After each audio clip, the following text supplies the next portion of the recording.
Hello, hey everyone, and welcome to the Jets of Time channel. This will be the inaugural race on our new home for Jets of Time events. Today we'll be featuring AzureCale versus dipwood versus akuheish versus drcossack.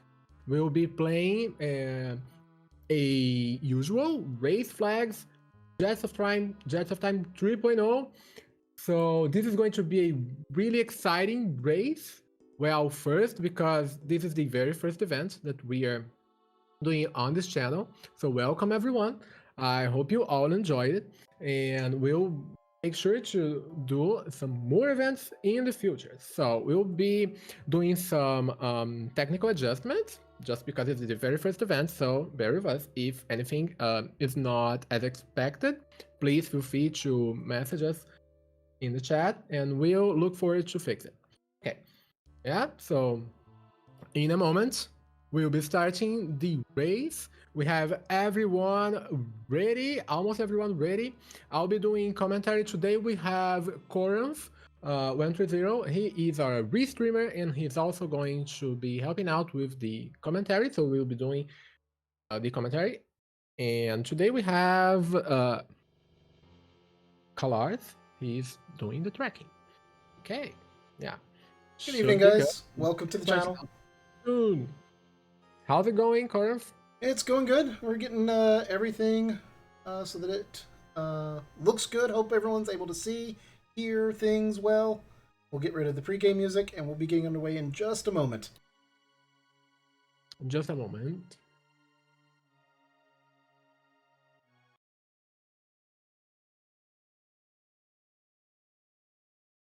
And the racers have been given the go sign. We've got about 15 seconds for the countdown, and we'll be underway with our first inaugural race on our very own channel. Hope everyone has a good time. As Moon said, this is normal race seeds.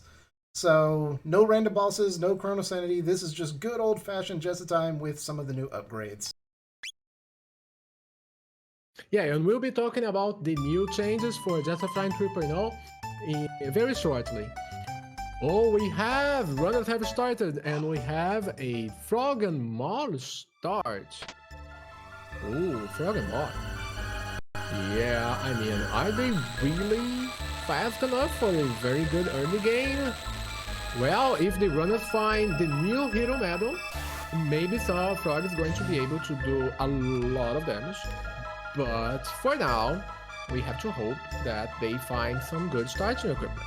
Because if they start with their usual cure spells, they won't be able to do a lot of damage. We'll see about that. But the good thing is that in Jets of Time 3.0 have the new possibility of unlocking Magus Castle only the bent hilt and the bent sword. And it will be a really good possibility for runners to choose from. Have AzureCale already going into the desert, and dipwood going for the power tabs and doing some shopping. So we have ethers and meat tonics available for the very first shop, and that's amazing. That's really good and convenient. And so runners will be changing battle speed, adjusting some menuing, doing some shopping, getting some items, and yeah, they will be looking for some tabs. We have a change, a major change. One of the major changes of Jets of Time 3.0 is that our tabs can be really good. They can start. They have a possibility to be like +3, +5, or +7. And if you find a +7 power tab, it means that all the power tabs in that seed will be +7 power, and that is amazing because you can get your character to star power, and he or she will do a lot of damage, and it's really good. Okay, and also the magic tabs. Magic tabs are also improved, so that's another option that they have if they want to really use, for example, the magic tabs. Instead of using them to recover, to improve the healing ability of Frog and Robo, they can actually use them on Luca, for example, and they can go with 1 + 1 + 2 or +3 magic. Okay. Yeah, meanwhile, the runners, they're going around doing some shopping and getting the tabs. There is a speed tab that you can grab behind the grave here. It's really important to get the tab because speed is king. Speed is really important for Jets of Time. We want to be fast and we want all the speed tabs that we can grab. And AzureCale, go on. I was going to say, I do see drcossack's picked up jerky and is turning in the jerky item. It's going to give us some sort of in-game thing. We're going to get a prism dress at the very start of the game. Oh, that's amazing. That's really great. That's going to be, it's one of the best, I mean, it is the best armor for the girls. It gives you auto barrier, and it's a no-to-range protection against magical attacks, so a prism dress is really good, and also a very strong defense power. Alright, and I see that the carpenter is giving off the prism shards, so we can immediately do the prism shard quest. I did see Dipwood and a couple others, I think, dip into the Sun Palace in 600 AD for an extra power tab. I didn't see the power tab values. Are they +5s, +7s tonight? Yeah, we'll be keeping an eye on for that. We have Ice 2 for the very first attack on mod. That's amazing. That's going to be a screen AoE, really good technique for Mario to learn. Really, oh, that was really fast. I couldn't check it. We'll make sure to keep an eye on for the power tab failures. Yep, and do see people taking different fights. Typically, you want to get a tech, and with Ice 2 being an early tech, you really would like to have that walking into the cathedral. So Dipwood is doing a couple of fights in the Guardia Forest. He's going to get a free shelter. There's the market fight in Medina Village, which will guarantee you your first tech if you can kill the Omnichrome fast enough for him to not use Mortal Blow and actually hit.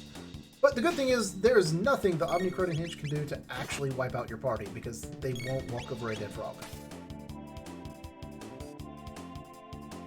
Yeah, so you have to do 200 damage to kill that Omnicron. If you don't have a good starting weapons, he will attack in the third turn, so it's best to do a lot of damage before that, or else you have to revive the character so that he can actually get the experience points. So, but we can see that the market fight seems to be kind of slow-ish compared to getting the two fights in Guardia Forest. He could already getting into the cathedral. He has Ice 2, so he will be using that to clear the screen as fast as he can. And that's also available for all the other runners right now. We finish off the market fight. The sad thing we can see on drcossack's screen, Frog is dead. I don't know if drcossack bought revives. Let's And if Frog is dead, he will not get the experience points nor the tech points. Yeah, it doesn't look like we're getting a revive off. That's unfortunate. I mean, you still get ice from Marl. That's really the big kicker. And Ayla showing up in the cathedral as our next character. So you've got an interesting team if you decide to go with just these three. It is an interesting team. You do have a lot of healing, and you do have a lot of physical damage. It would be really good if they unlock the dual attack called Dropkick. Dropkick is one of the most powerful dual attacks if you consider the ones that Ayla can do, physical only. It's really powerful, and especially if we have power tabs, +7, +5 is going to do a lot of damage. Okay. Dipwood is going power tab hunting. They have to be it has to be a large power tab for him to take the time to go out of his way to get those. It's an interesting thing to discuss. What is the minimum plus power tab that we are going to grab all the power tabs available? It should be like +5. I wouldn't go for a +3, but a +5 and +7. Yeah, I probably wouldn't even do it for a +5. I would do it for a +7. Ayla makes it a bit different because she gets like double the bonus from power tabs because of how damage works. Yeah, true. And Cecil pointing out, having 2 healers on the team is kind of a nope. It is, but if you're gonna have 2 healers, Marl plus Frog's probably the best one because at least you get like Glacier as a decent attack. You have access to Frog Squash. You get Cube Toss with Marl Ayla. You get Drop Kick with Frog Ayla. It's not a bad team. And then Marl gets Haste.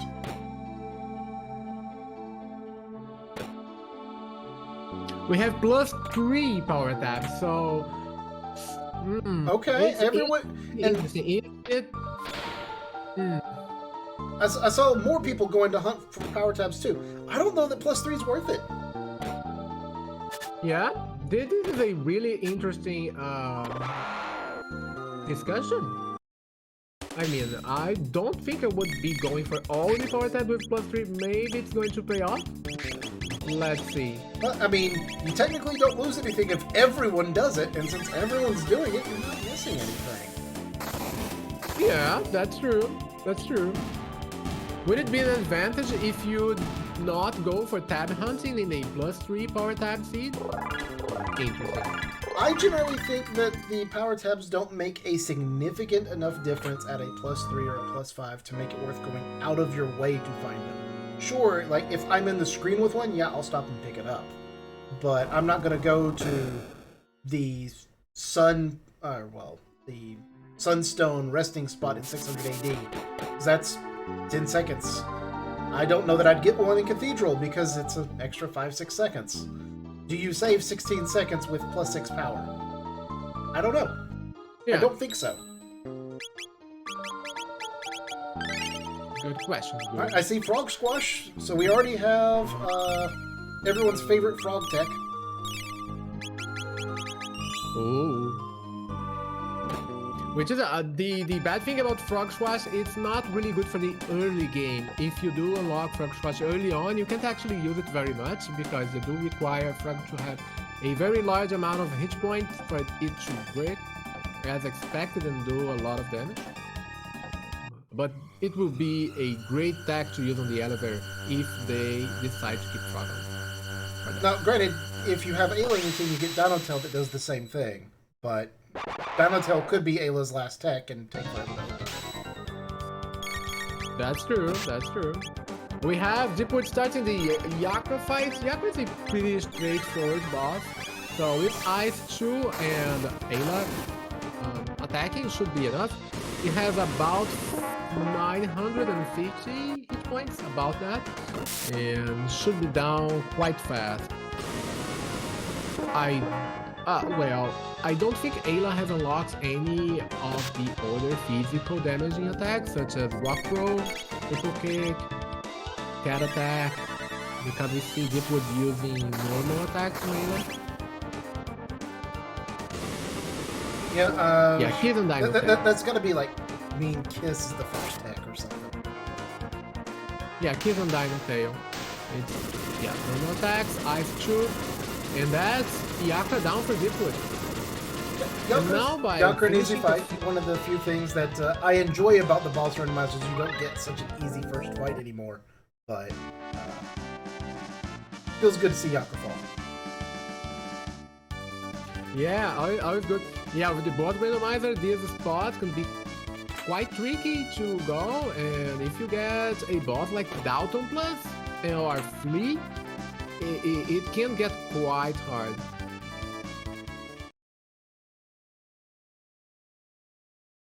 Alright, so with the Yakra dead, that means the runners will be able to get a fourth character to maybe round out their party, probably replace Marl or Frog. Probably replace Frog? Unless we find the Hero Medal or the Grand Leon. Yeah, so let's talk about the Grand Leon and the Hero Medal. So for Jets of Time 3.0, it's Luca. Yeah, so Luca is inbound. That means we've got our magic. Marl's definitely staying in the party now. Bye, Frog. Oh, poor Frog. Oh, girl power. All day, every day. Girl power team! Yeah, so the Hero Medal changes. We have an improved Hero Medal. It gives a lot of interesting bonus. So it's auto prism spec, auto barrier, auto protect, and prism spec effects for Frog. And it also unlocks an extra key item. So Hero Medal is really good if you want to use Frog.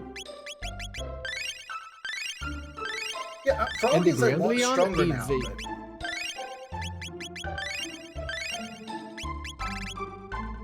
Yeah, I was just going to say about the Grand Leon. It's a new key item that replaces the tools, and it's the ultimate weapon for Frog. It's Maximum, the upgraded Maximum. And if you happen to find both of them, then you have a powerful Frog. Yeah, I mean, the Hero Medal still gives the improved crit rate to the Masamune and the Grand Leon because it's technically also the Masamune. So, you do see a lot of that. I think I just saw Dipwood save outside the castle, which means we're going to see possibly a reset if this is a terrible item.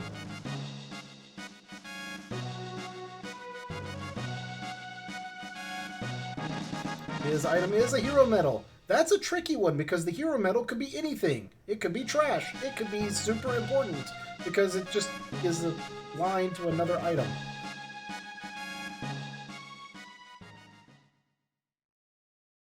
Okay. Game.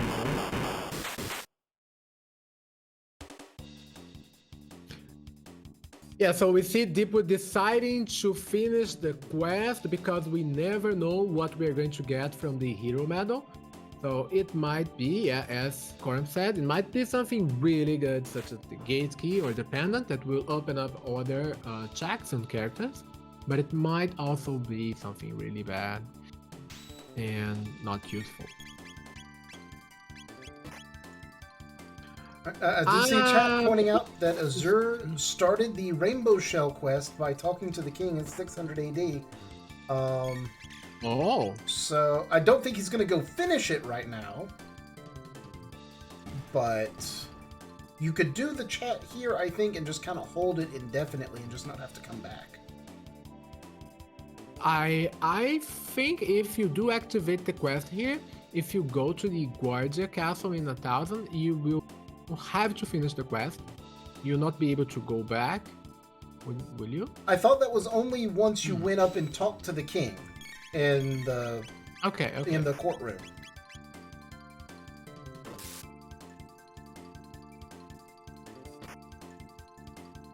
Frog, Maul, and Nayla, Azure going with that team. Okay, that's an interesting team. That's also a really good team. I really like that you can unlock Frog Flare. We have Frog's Quest. If Flare is coming up, we have Frog Flare and Blaze Key. Frog Flare is really good if you know how to play with the HP. Frog's HP and Luca's HP, mainly for the final battles. it can be really good and really strong. And I'm seeing another slightly different team. We've got Frog Marl Luca by drcossack.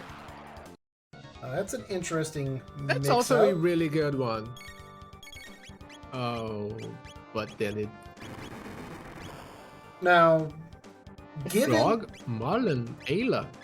Given the fact that you're going to be checking Xenon Bridge, I would almost like to keep Frog in the party just for the Xenon Bridge check, because he's going to do more consistent damage overall to Zombor. Just because his base attack's higher. Well, no, because Marl has ice and Luca had some sort of fire attack, so never mind. They have enough magic, they can do damage. I don't know exactly what happened on dipwood side, because we saw the Doom attack, and the top got healed off from a fire attack. And now he's getting the top down again. Yeah, he may have, I think he had I think Marl's attack is, not Marl's, Luca's attack is Napalm, and it would hit both parts. Okay, he started off with that. That's good.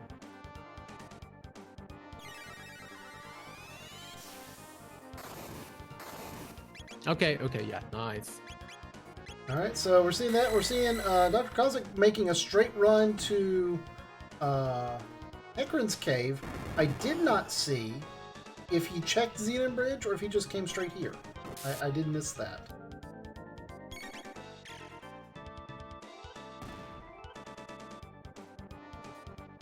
Almost all the runners going to check the hero medal. We don't see any resets. Meanwhile, drcossack was the only runner to go and do hack first.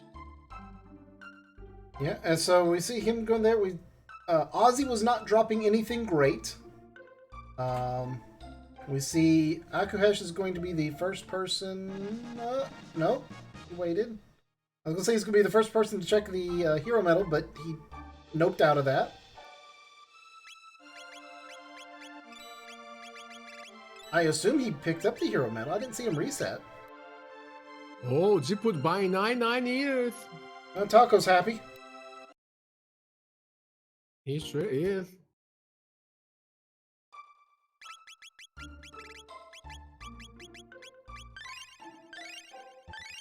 So yeah, power tabs +3, magic tabs +3. That's the highest magic tabs can be. Yes. So you get some good +1, magic. +2, or +3. And AzureCale also getting a Doom. Oh.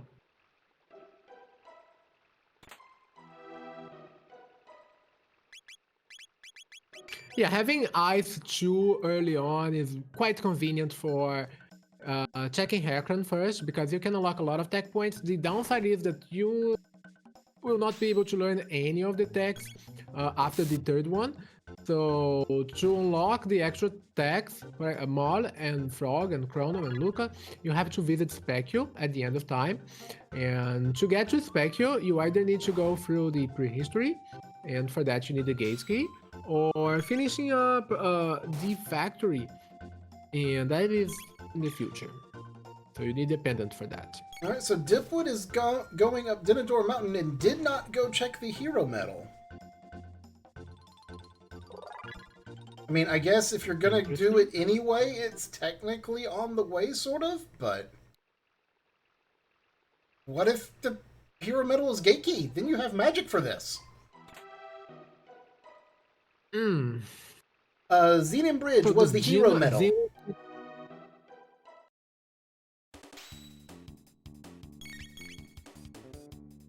And now we have Akuheish also going into Korenth's cave. So we've got 2 Korenth caves, 1 Dinadoro.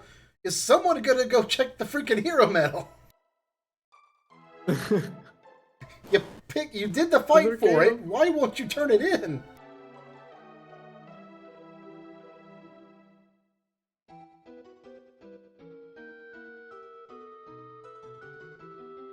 Yeah, so the Dinador Mountains is a pretty straightforward dungeon to go through. you can skip, most of the fights. There's only one required fight that you have to run away from.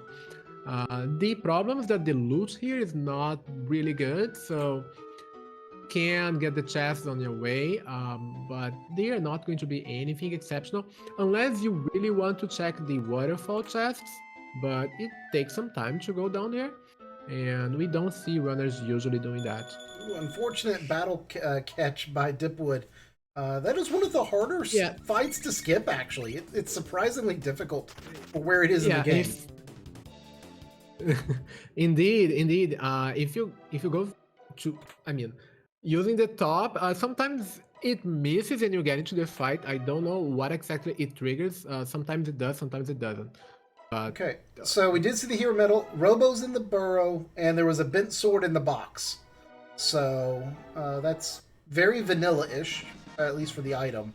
But Frog turned into a robot. But, I mean, technically, that's halfway to go mode, because you already have Frog. If you get both parts of the Masamune, you can go through Magus' castle and be in go mode.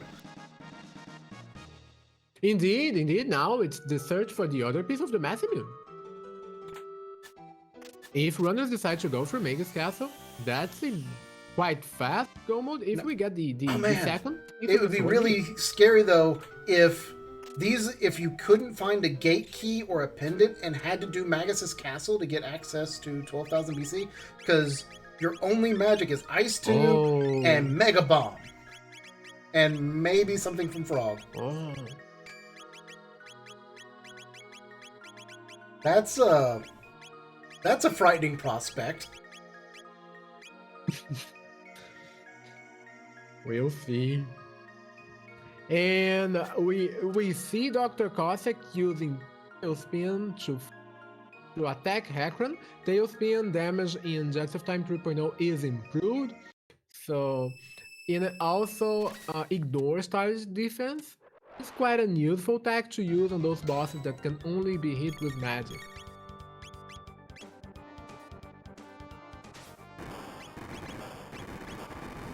Alright, so we see Dipwood using a Mega Bomb on Masa and Mune. That's going to trigger 2 counterattacks though. One's the X Strike, and it should also trigger a Chaos attack. So Luca's going to be Chaosed. You'd have to drop a heal on her. Massa, they have 1,000 hit points, so it should be good with the Ice Chew now. Yeah, nice.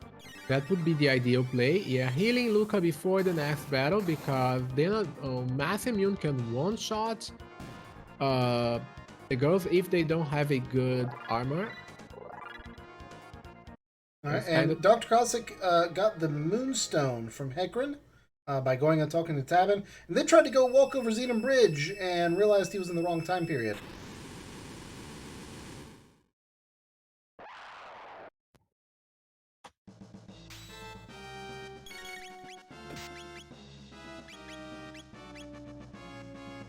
Alright, so now we've got the Masa Mune combined fight going on Dipwood's stream. drcossack is just now maybe going to go pick up... No, he's got the 4th character. I don't know where he's going. Yeah, the problem of this fight is that Massa immune attacks are really strong, and they can one-shot. I mean, if you don't have enough HP to survive, they will one-shot the girls, and that's kind of tricky. You have to keep everyone at full health. Oh no, I think drcossack went to go start the Rainbow Shard or Prism Shard quest and talk to someone besides the king, and thinks he's talked to the king to trigger it, and that won't start the fight. Or start that quest. Well, maybe he was looking to start the Xenon Bridge. Maybe that's what he's looking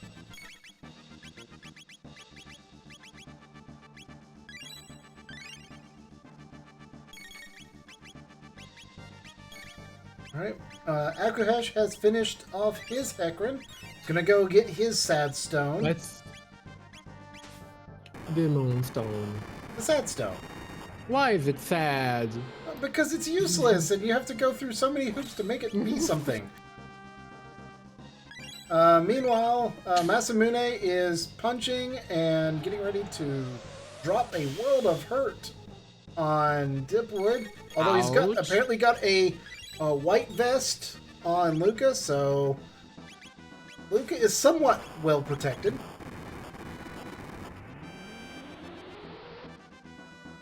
It's kind of tricky to do this fight at the very beginning of the seed, but it may pay off for runners. Now, given that we have not seen any other good items elsewhere,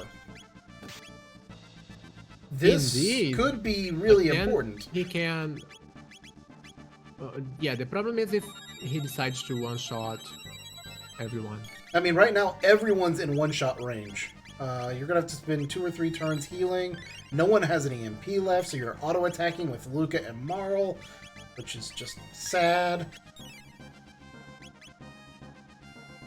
Akuheish is doing the Prism Shard. So we're getting an early Prism Shard as Dipwood finishes off Masamune. Nice.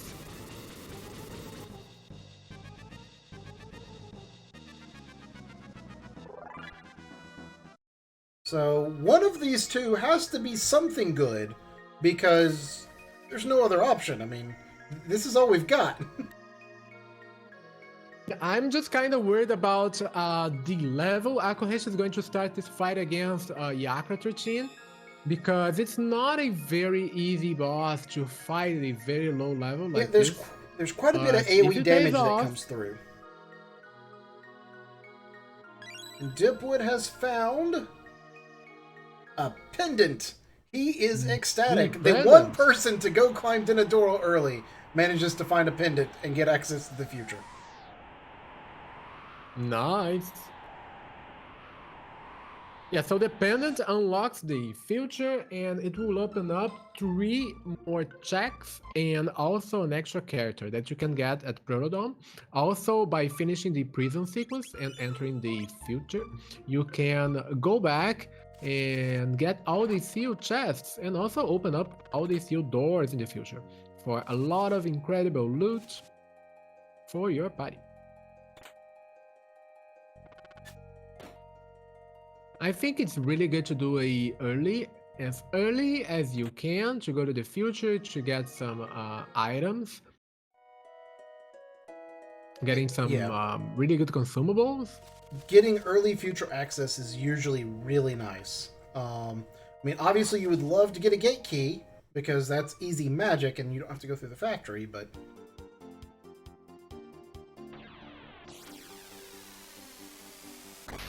So I see chat's asking, is Sunken Desert going to be anything good? Well, to get access to Sunken Desert, you're going to have to already have Go Mode, because you have to have both parts of the Masamune to get Robo.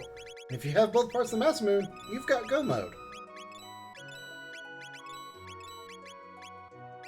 Now, maybe you just don't want to go through Magnus's Castle, which is completely valid. And now we see AzureCale also going up the mountain. He's using a different party than Dipwood is.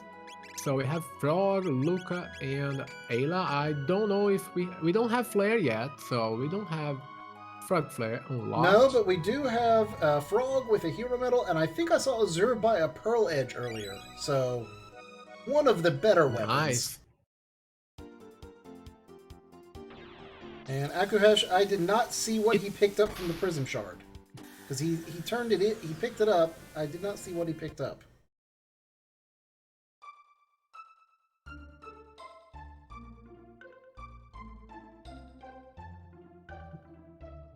Carl says the trigger. The trigger? Yeah. Oh, I see it on the tracker now. I'm just blind. That's all. So the Chrono Trigger is behind Prism Shard. The pendant's on Dinadoro, which means you're a clone away from Go Mode, going through Black Omen.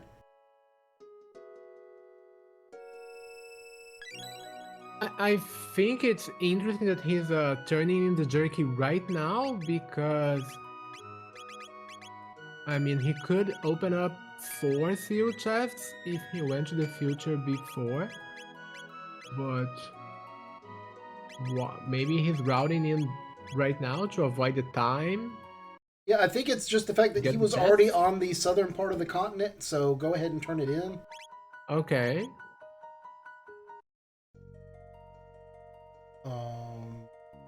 You're looking for here. Oh, there's a power tab here, isn't there? Dipwood does love his power tabs. Even if they are only +3, let's get all the power he and I tabs. have had very energetic discussions on the viability of power tabs. What do you mean? Oh, he and I I'm very much of the opinion, no, don't go pick them up, and he was like, no, the power tabs are the absolute best thing in the game. And I mean, he had a seed recently where it actually did make a huge difference. One of the last races we did on Speed Gaming. So, I did see that AzureCale did do the waterfall chests, and there wasn't anything really good in them. There was a mid-ether, which is kind of nice, but nothing huge.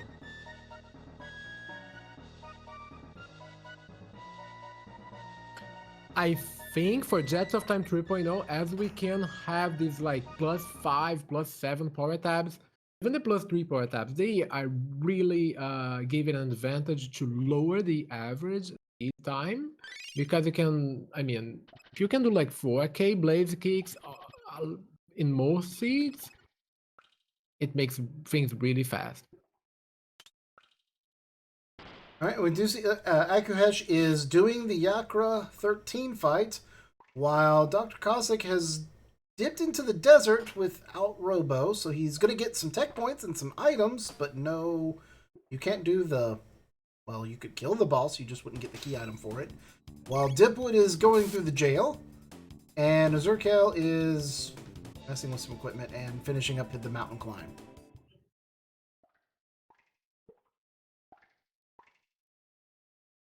Okay, we see some diverging paths here. This grinding idea with Ice 2 is really good. Maybe runners could have gone for this grinding before checking the prism shard, make sure everyone could survive. It's going to be a really hard fight, very tight one. And we have Mega Bomb and Yakra 13 doing a lot of oh my. Oh, Marl's dead. Right, Marl's down, but Luca and Ayla both have decent HP, so you ought to be able to get her back up.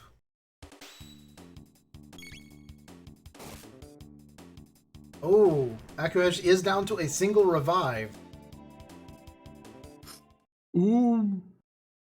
So that's kind of scary. Yeah, the problem with that... And Dipwood may be going to go free Fritz. He's at least fighting the guard. I saw they were dropping barriers. Maybe he just wants the barriers. But... I think he just wants the barriers, I think. Because Fritz doesn't do any good if you don't have Chrono. Maybe he's hoping to find Chrono in the future? Maybe. No, he's just getting the Or he could just be getting the trade. Got a tab at home. That's kind of nice. And he...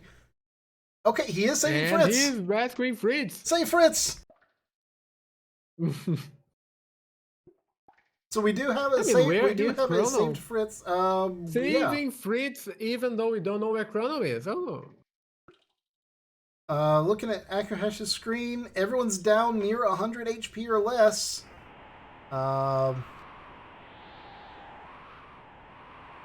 Marl's out for the count. There are no revives. That was the final hit, though. That was the death counterattack. Ooh. So akuheish survives with 15 and 32 HP.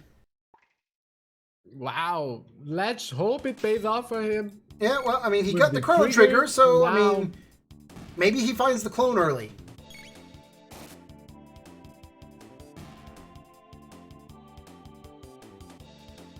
AzureCale doing his Masamune fight. Frog has heal, which actually makes this fight a lot easier because basically Frog can just be on dedicated healer duty and keep everyone at max HP forever.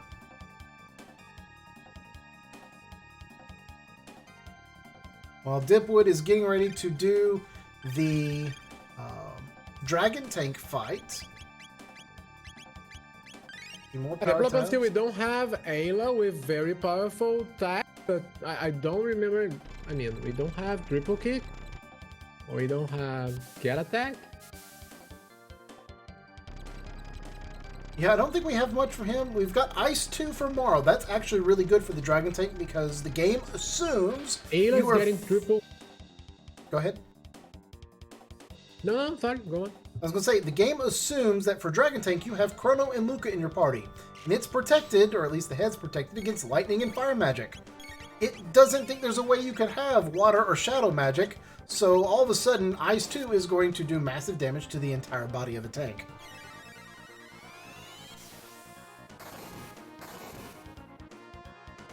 I say massive, 400's not huge, but... The good thing about the Dragon Tank fight is that it's not threatening. I mean, the damage output for the from the Dragon Tank is really low, so you don't need actually to think about healing that much. The head keeps healing the body, and yeah, the body will counter attack if you finish the wheel, and the body, if the body is the only part of left, he will counter attack, but it's not that threatening. Magic tab, a helm, and a barrier. Alright, so nothing too much great. We do see Akuheish now climbing the mountain. So with his Chrono Trigger, he's going to get a pendant soonish. Dr. Cossack is going into the trial. He's going to be picking up his Chrono Trigger soon. I don't expect a reset out of that.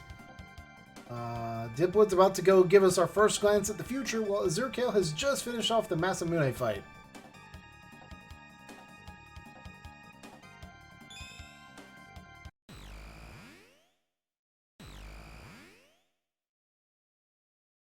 Yeah, so let's talk about some changes in Jets of Time 2.0. I already mentioned that the tools doesn't exist anymore. Instead, we have the Masamune 2 that opens up the Northern Ruins.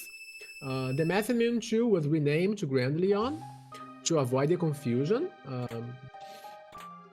And the Hero Medal, I told this before, it has the Prism Specs, Auto Shield, and Auto Barrier effect on Frog, on the top of raising the Masamune's and Grand Leon's critical hate. Also have a improved Confuse and Use Punch power. And Super Volt. Now combines Shock and Luminaire to do a lot of damage, much more than before.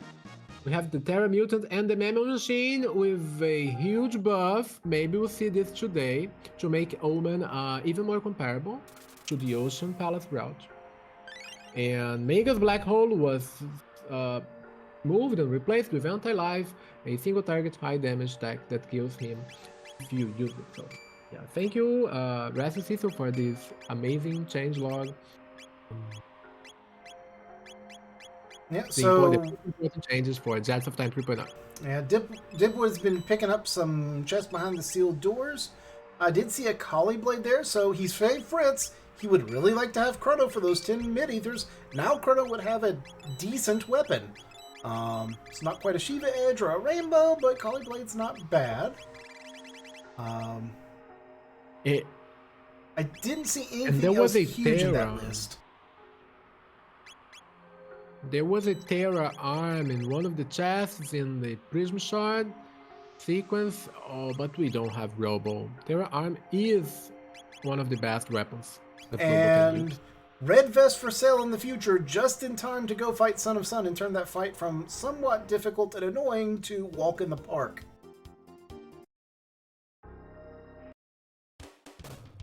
Because the Red Vest will absorb fire attacks, and Son of Sun cast Flare every other turn, and is interspersed with a single target shadow attack that does minimal damage.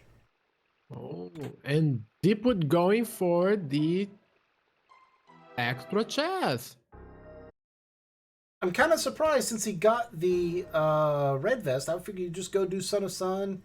Although, as far as Dipwood knows, he's not just one item away from Goma. Well, he sort of is one item away because he could go through Magnus' castle, but he's not one desirable item away from Go mode.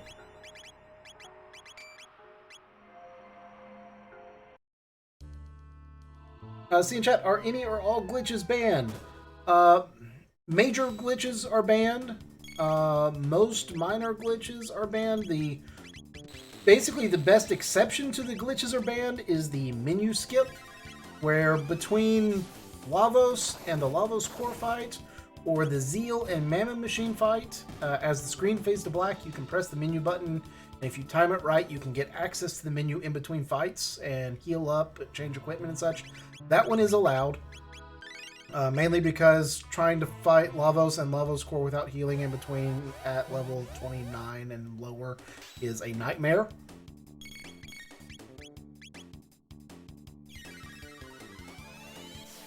But things like the unequip glitch that's very popular in the 100% speed run is banned. So no pure 90% elemental damage resistance or anything like that.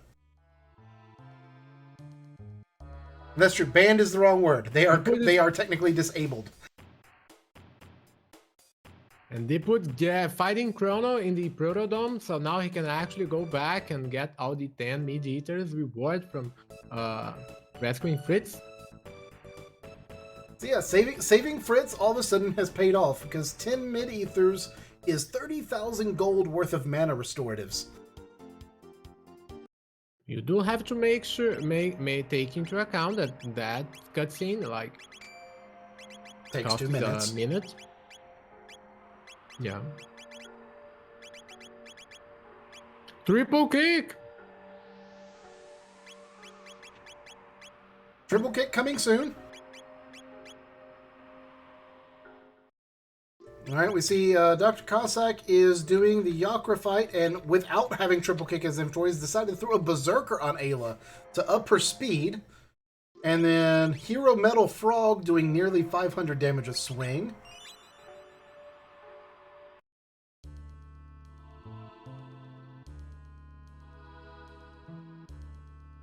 What is the best available Chrono weapon available right now? Probably Kali Blade. Kali Blade, nice.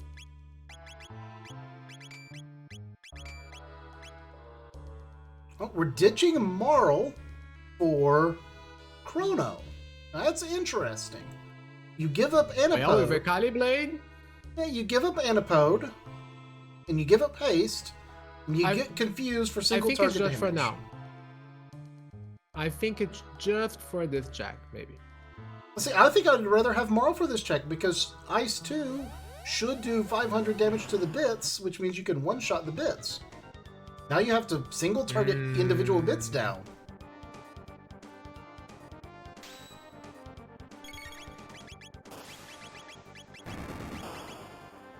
And he's got Lightning 2. Lightning 2 is not going to kill the bits, and he's going to get counterattacked with a Delta Strike.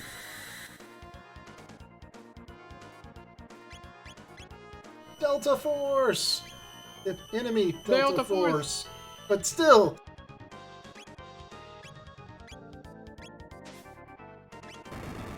Alright, Akuheish is about to get his pendant. Azure is fighting the Dragon Tank to go to the future. drcossack has gotten his Chrono Trigger and is out of checks other than Dinodora Mountain. So I expect him to be heading to Dinodora Mountain to get his pendant momentarily.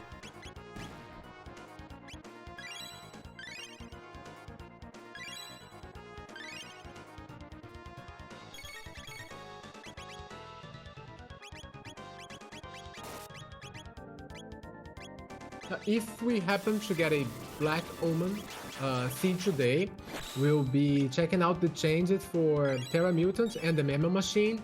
The Terra Mutant HP was increased to 9,000 for Jets of Time 3.0. The Memo Machine HP now it's 12,000. Oh, sorry, that was hard mode. I was reading wrong. Let's check it again. Sorry. I do see part of the reason Dipwood took Chrono into this fight, I guess. Confuse is doing 1,000 damage a turn. Yeah, because of the Kali Blade. And so the Terra Mutant HP is now 7,000 and the Memo Machine HP is 10,000. And if we get a Black Human Seed, we'll be checking out the new Memo Machine. It's a real threat, Jets of Time 3.0. Because if you're not able to do the 10,000 damage really fast, the Memo Machine will do like a very nasty AoE non-elemental attack. And its magical power will be used by considerable amount if you use magical attacks. So Guardian has dropped the. We get to the part of the game that made a whole bunch of casual people stop playing Chrono Trigger, chasing the darn rat. Because for some reason they decided that you needed to have a Twitch event, Twitch as in finger twitching, not Twitch as in the stream that you're watching, Twitch event inside of a JRPG.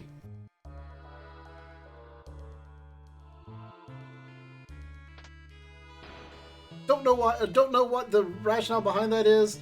And it's mandatory for game progression. It's not like, I mean, technically the jet bike race is kind of a finger twitch event too, but it's not technically required for the game. You can walk across the lab if you grind hard enough.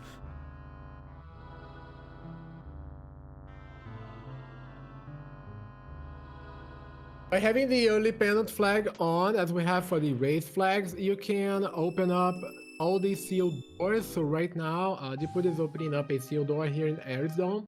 It rewards you with 4 really good items and a power tab.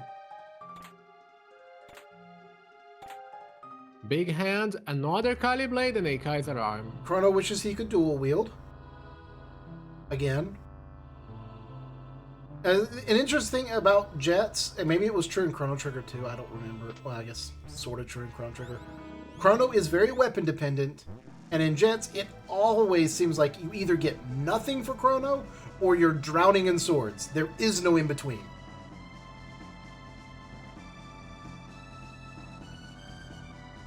Alright, and we see Azure join the Son of Sun. We see them. I did not see if he bought the red vests. I'm guessing he bought red vest. Checking the computer at the Ares Dome, and we saw the list of the runners of the previous tournament, which is amazing that we have. Ooh, the rat chest had a blackmail in it. That's has really a reward. Nice.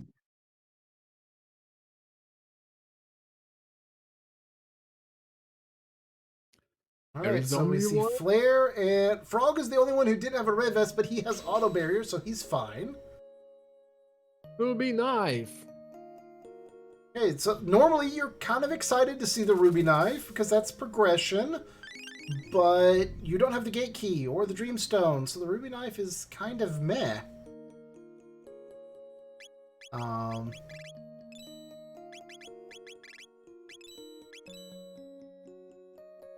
The Son of Sun fight, an interesting fight. You have to get 10 hits on the correct flame. It is random which one's correct, and you cannot start checking for them until it does the first shuffle. So you have to get lucky. You have to be fast, preferably with fast characters.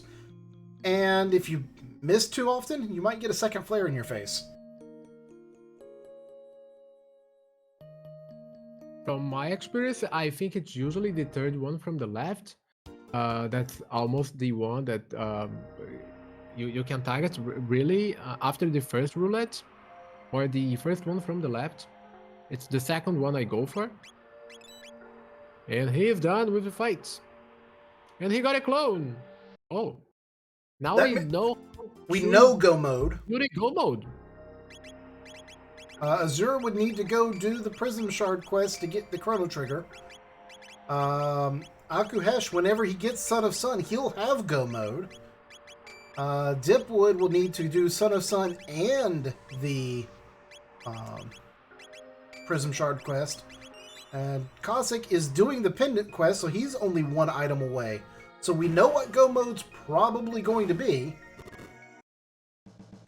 The real trick will be for Dipwood. Does he go back and do the Prism Shard? Or does he go forward and do something like Genodome?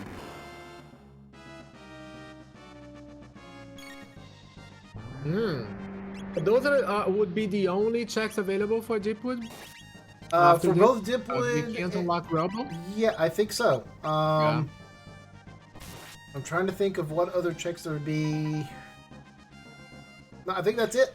It's Prism Shard or Genodome, and doing Genodome with no magic is really scary, which makes me think he'll be forced into doing Prism Shard. But this also means if anyone wants magic, they have to go through Factory.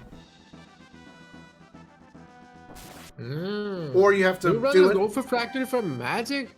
Or you have to go find a gate key somewhere. So yeah, do you do factory for magic with this team? Chronos got confused, so he doesn't have to. Well, we don't have. Do we have Fire 2? I don't think we have Fire 2. We don't have Fire 2. We have Mega Bomb. Yeah, so we will not be able to unlock Fire Wheel. If they had Fire 2, Fire Wheel would be a great stack to use for all the encounters. Almost all the encounters in the Black Room, because that would do as much damage as Flare would be doing. But we don't have that. Yeah, if you don't do magic, you are looking at some combination of Tailspin, Mega Bomb, Lightning 2, Ice 2 for the mutant fights.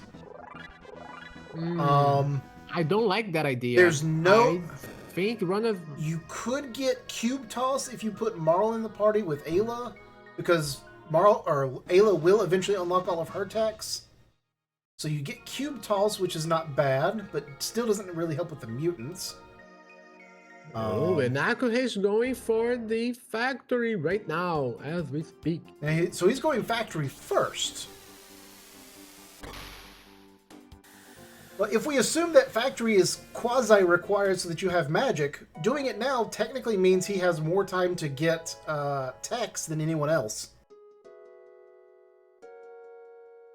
Yeah, because everyone will be like unlocking. I think it might be required. A Tabin suit. Oh my, it really pays off now. The steel chest have paid off. We have a Tabin suit. So Luke is definitely in the party right now.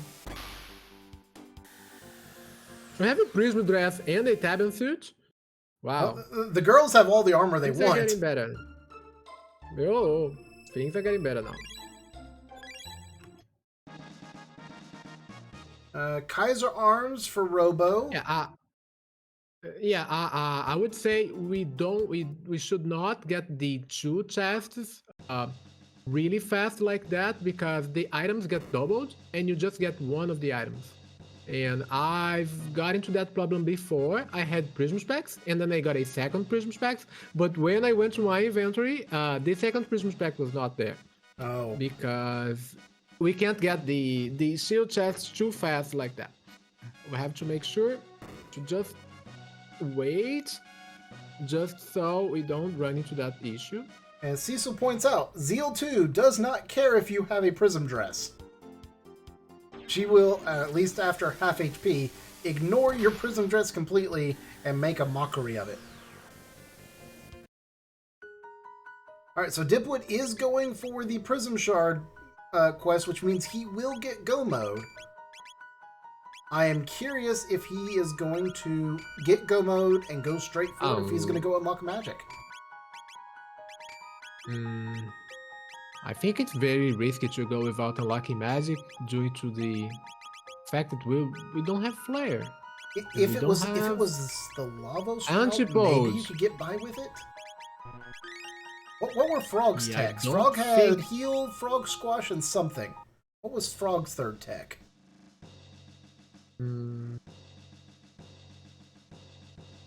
Slurp? Oh, that's disappointing. Slurp gut? Yeah, I think it's something like that. Alright, so, yeah, I mean, there's no good dual techs available. Other than Cube Toss. We see recipes to point out that we actually get 2 different items, but the second one is shown wrong. Okay, so we don't know what the second item was. Okay. And chat, I was saying Slurp because Slurp Kiss is available. That's good to know. Alright, so yeah. No good dual techs, really. Single techs. I mean, you've got triple kick, so you can probably take care of all your single target damage issues slowly. I mean, really, triple kick plus confused, that's not bad. So Zeal 2 itself might not be an issue. Getting to Zeal might be a big issue.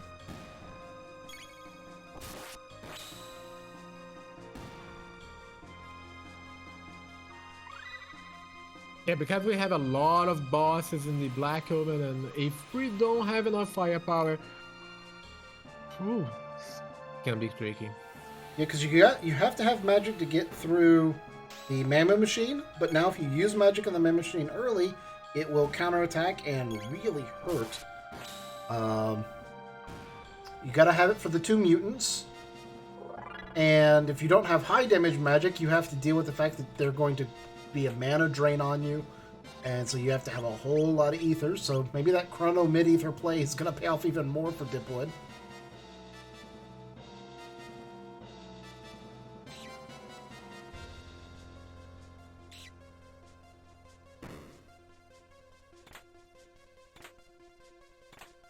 We see AzureCale also getting some extra chances here in the labs.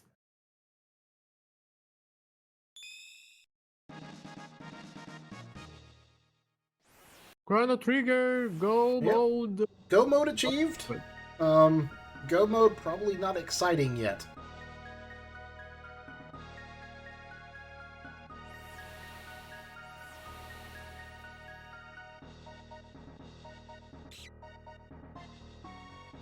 So one interesting thing, I mean, Azure's doing these items checks and such. If you ever want to have an excuse to practice getting all the items while skipping encounters, play Chrono Sanity. All the key items are scattered throughout the entire world, not just behind bosses. Key items can be anywhere. Every chest is important. Yeah, Chrono Sanity with 183 checks, and you spend a lot of time chasing your go mode, and you learn all the chest locations along the way.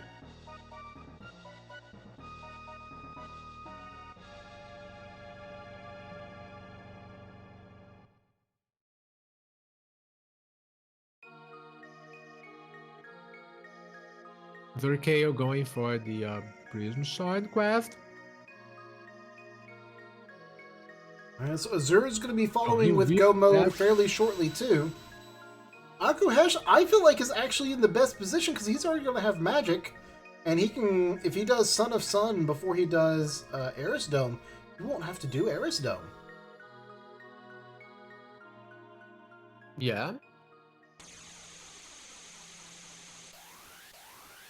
But right, he might be more time to unlock magic. Alright, Cossack is also saving Fritz. We have 2 people saving Fritz today. This is the highest percentage of Fritz saving that we have seen in a long time. Indeed it is.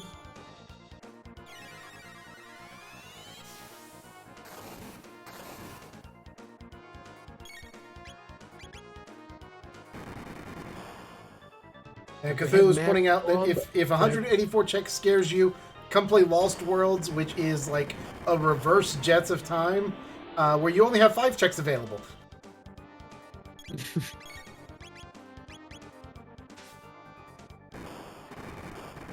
Right. At Mega Bomb, we have confused the Kali Blade, which was enough for dipwood to swap Ayla out. And maybe this is the party that he's going to go with for Black Omen. Maybe.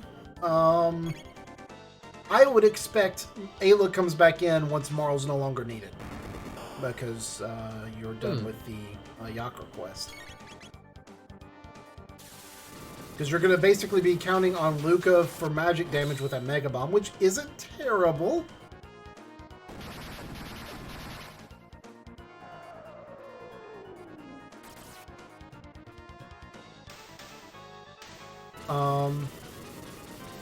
Alright, so Azure is going to be in his go mode.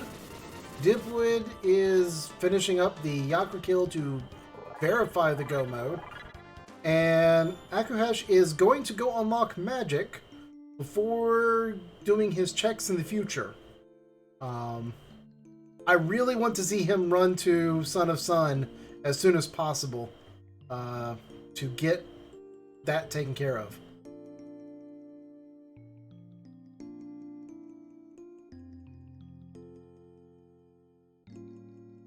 Meanwhile, I'll go through the list of the other changes of Jets of Time 3.0. I'll just say a few while we go. We have an extra damage multiplier, so we have like 1.25 damage multiplier to fire and ice sword to dual attacks. Falcon hit uses a 1x spin cut damage, so it's much better now. And Chrono's lightning 2 power is improved. Yeah, so Chrono is no longer a completely useless magic user, but... Alright, so we do see akuheish unlocking magic. The Grand Leon.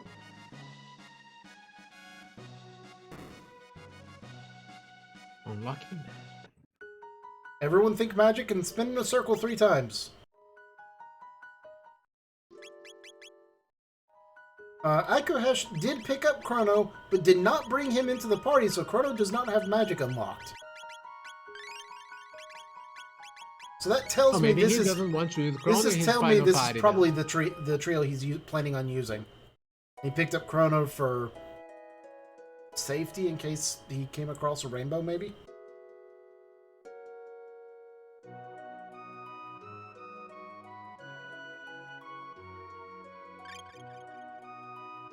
Said, I was thinking magic and my pizza arrived. That is magic, Saint Von Jester. You have summoned pizza.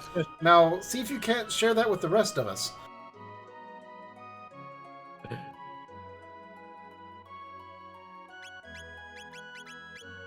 So in Jets of Time 3.0, we can also visit Cyrus' grave in the Northern Ruins to give Frog a buff of plus 10 power and plus 10 speed. We have some new flags. We have the weighted balanced flags, weighted balanced decks flags. We have the Chrono Sanity mode, where key items can be in any chest, almost any chest in the game. We have the unlocked magic flag that you can use to play a C that doesn't require you to visit Specule to unlock magic.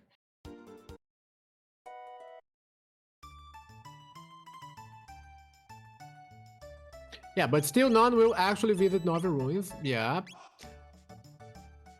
But it's a nice addition that we should add. We also have the change that now the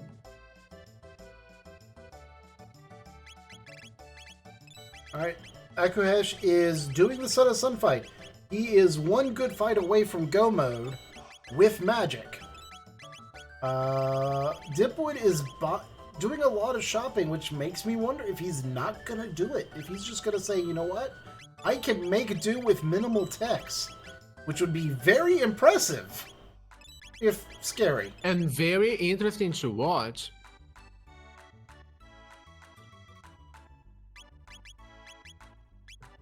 Some other changes, we have Shock not requiring 17 MP anymore. Shock is only 12 MP. And Area Bomb right now it's not 14 MP, it's only 10 MP. We also have a price randomizer, so you can choose between fully random price, free, shops, and mostly random prices. Okay, so I saw Dipwood changing equipment around. Luca is at star speed. Ayla is at 15 speed. Chrono is at 12 speed. So he's going for a super fast team, which might be the only way you could get through this with this small of a tech list. Might be nice for Ayla because now she can triple kick for 5 MP. That's amazing. That's really good. And akuheish is finished Son of Sun. He's going to be in go mode with magic. He's going to be in the best position going forward, I think. And so the real question is, does Dipwood go for magic? And it looks like the answer is no. Dipwood magic is being ballsy.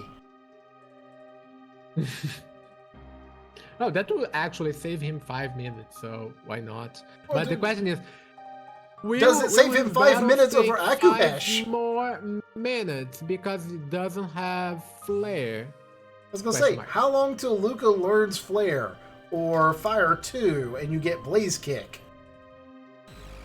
Well, they are actually thinking right now. Yeah, Akuheish yeah, and dipwood. basically in sync.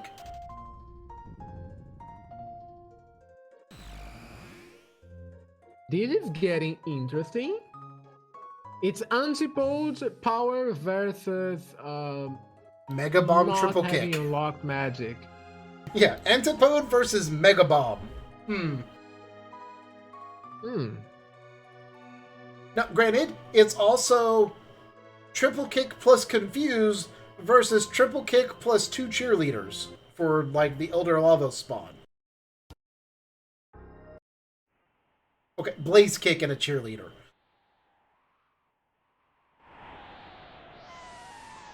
Kali Blade on Chrono. Yeah, so you've got big damage. Cossack is doing the Guardian fight. He's going to get his Ruby Knife. Flare coming up. Oh, did you see it in the tech list? Flare's coming? Yes, Flare coming up. Oh. Now, granted, Flare is This not might useful be on Death something. Peak. But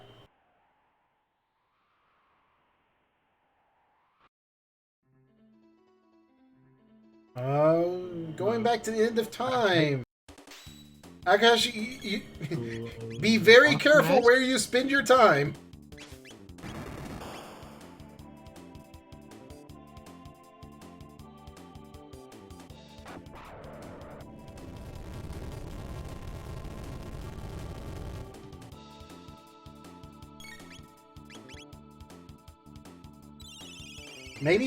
Maybe he doesn't have any shelters or is very limited on shelters, so he just came back to heal?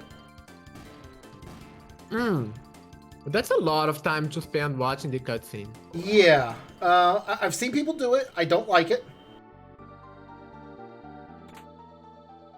No, that's a lot of time to go back, and I mean that's going to cost him some time. Dipwood is climbing Death Peak. He's not skipping. He is running from the fights. I mean, the skips on Death Peak are fairly tight. So it's hard to get them all consistent. But, I mean, really, I think where we're going to see the difference in magic versus no magic is going to be what happens with the Terra Mutant and the Giga Mutant. Or Mega Mutant, whichever one it is. I forget. The 2 mutants. The Terra Mutant and the Giga Mutant? Yeah. I think that's where you're going to see magic make a difference. And so it's basically Dipwood is gambling that the time saved by not unlocking magic and that you get by having Confuse triple kick for Elder Lava Spawn and Zeal 2 is more than the time saved by being able to flare the entirety of Ocean Palace and have an extra 6 levels, 4 techs, and really quick mutant fights. Yeah, I think by not having flare, you can't AoE and wipe the screen, so it's better to run away from fights in the Black Omen. And He's going to be so low level if he runs from all the fights, though. yeah, that's a concern. You have to get some levels somewhere. I mean, you could do Zeal at a lower level than you can do Lavos, for sure. Lavos. But can you do it at level 24? 25? Because that's where he'll be. Tricky.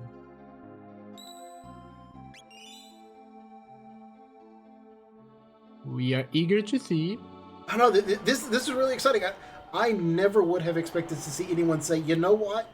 I'm fine with having Mega Bomb as my best magic damage attack for Black Omen. I never thought I'd see someone do that. I mean, we have akuheish kinda taking the fight that's costing him some time, but Ayla just learned triple kick. He may be trying to unlock which is really Flare. important.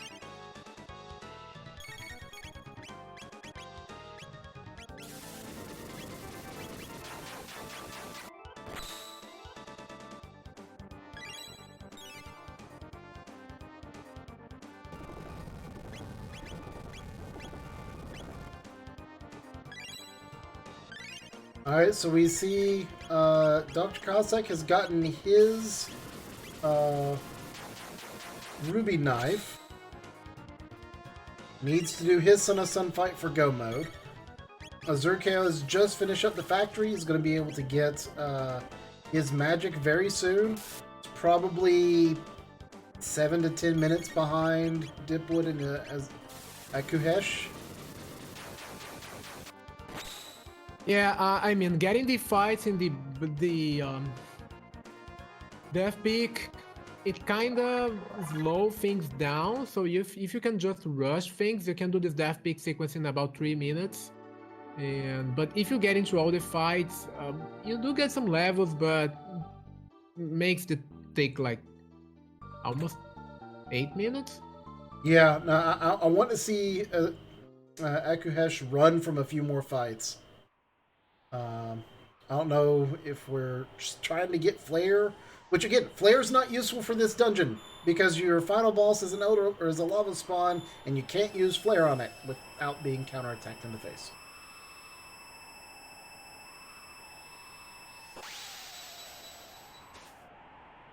Yeah, I mean, if you really want to do a Black Omen without Flare and without having unlocked magic, it's better to run away from most fights. It will take a lot of time to get. And yeah, hope for the best. And I mean, hope you can finish off the mutants with Vagabond. Yeah, it's gonna be Mega Bomb, Lightning, 2 Tailspin. And Tailspin and Mega Bomb are nice. A Lightning 2, I wouldn't count on that. Maybe, yeah, he's not going to unlock Luminaire. No, So, yeah, Dipwood will not have Luminaire, so it's just Lightning 2. Lightning 2. Oh, Lightning 2 is not enough, I'd say, for the mutants. So maybe, yeah, Tailspin and Mega Bomb, and just let's go. Alright, so Dipwood does have Black Omen spawned at 1:13:05. So we'll see how far behind akuheish is in terms of accessing Omen. akuheish can only, I mean, he can only catch up if he decides to run away from battles in the Omen as well, because they were almost synced for a moment, but getting those extra fights in the Death Peak cost him some time. Yeah, I mean, akuheish's place to make up time is the 2 mutant fights. I'm just very curious to see if Dipwood can actually survive the mutant fights, even. Not just, I mean, I guess he has enough ethers. If he bought enough revives, he could. It might just take. Might just take forever. Time to finish. Yeah. He never did go pick up the 10 mid-ethers from Fritz, so he doesn't have those in his pocket.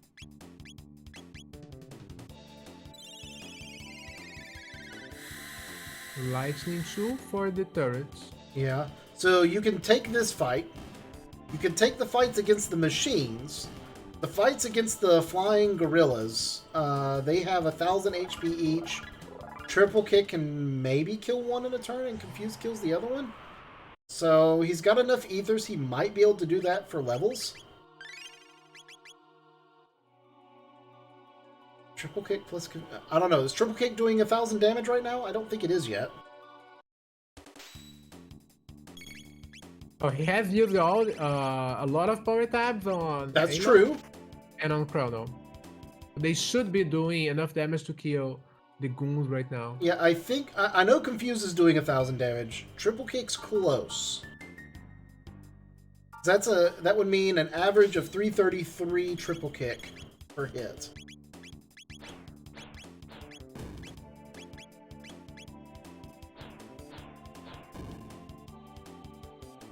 But you do have to basically take them down in one turn. Work.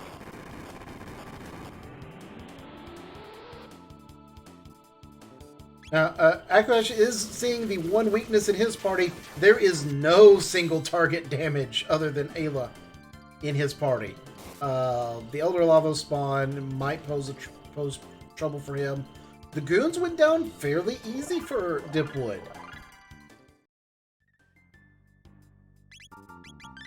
I mean... Bomb confused in a normal attack. So he's going to have to basically heal up after almost every battle, but... And run away from all the others.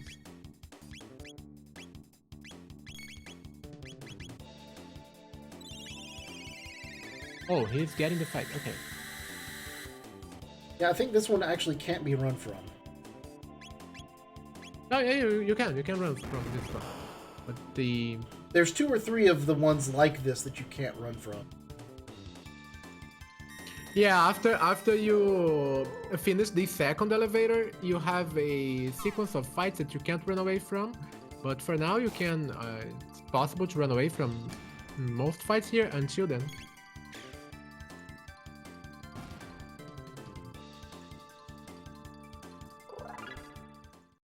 Alright, they're not dropping anything good. I would question whether or not Dipwood would fight the eyeballs for levels, but since he skipped magic, I'm guessing he's skipping the eyeballs too. No, he will skip the eyeballs, yeah. That's a lot of time you're not getting any tech points. Yeah, and right now... Akuheish just finished off his lava spawn. Fight. Okay, so that's nearly 4 minutes behind Dipwood. Do see Azure has got his go mode finished up, and he's ready to start climbing the mountain. He got magic, so he's going to be ready to start climbing the mountain. Drcossack is grabbing his magic and is about to go fight the R series, so still relatively close. I mean, it's all going to come down. Can you do Black Omen without magic? Is there enough damage?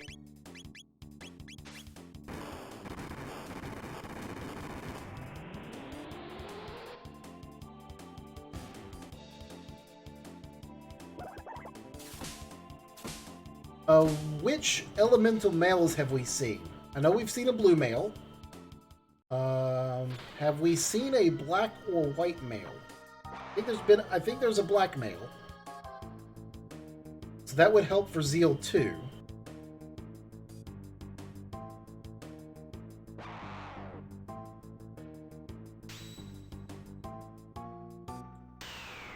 And Cecil's saying they have seen a white male. A white male is actually really big because at least the Terra Mutant has a lightning bit attack that does a massive amount of damage.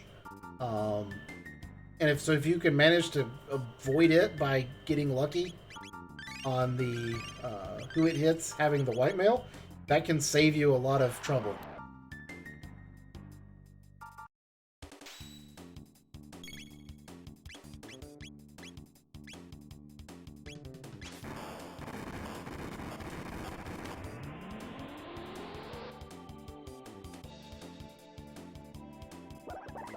Getting this fight might take some time. You can do confused triple kick and 2 mega bombs. And so there's a weak version of Lightning Bit on Chrono doing 116 damage.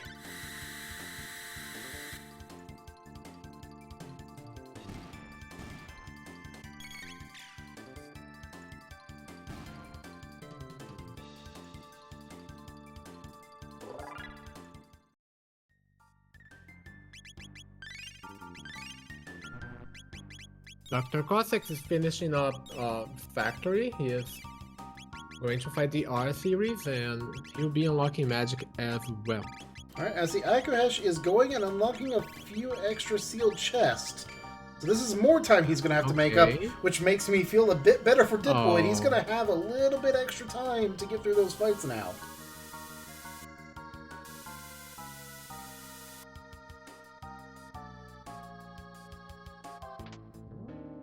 Oh, I'm just looking at Drcossack's screen, getting ready to do the R series fight. He's going to have to be very careful. If he kills any of the robots, the rest will start counterattacking and damaging the entire party, and he's got 2 people at 50 HP or lower.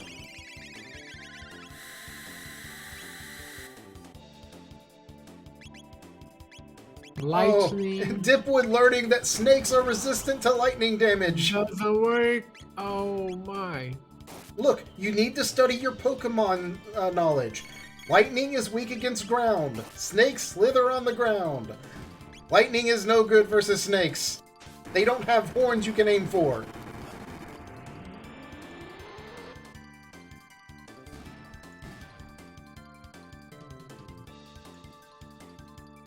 That said, the flying goons are flying and are immune to lightning, so I don't know what to make of that.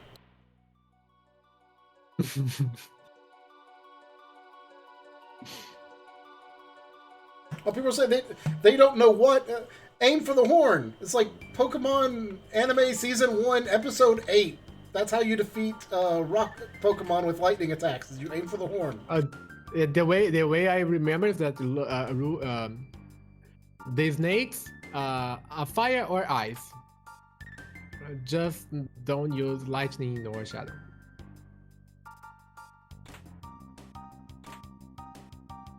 Terra Arm, Gloomhelm.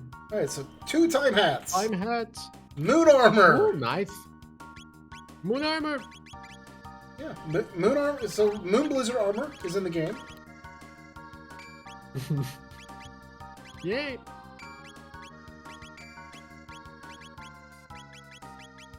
So that's 3 time hats we've seen. So maybe obstacle is slow or stop, and it doesn't matter anymore. Yeah, that's really convenient because if you happen to get a obstacle, like a stop obstacle, then it's almost a party wipe if you can't counter that. It is a party wipe if you can't counter it. So say you have time hats. hats. If you have time hats, what is the obstacle that you are most concerned about when fighting Giga Mutant then? Confused. Because I mean, what you're left with is confuse, sleep, and lock. Lock could be messy. Yeah.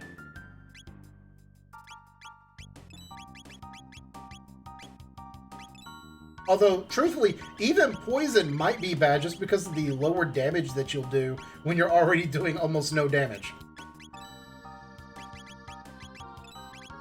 Alright, akuheish is finally starting his Black Omen. The Black Omen is finally going, except there is no AoE damage for killing the lasers. Oh no. Wait, no, never mind. He has flare.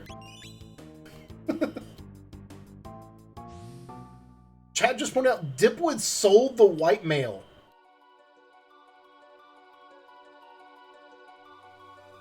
Okay. Maybe he has I guess his thought process, I'm going to wear moon armor, prism dress, and black mail. Or black mail, blue mail, moon armor. Yeah.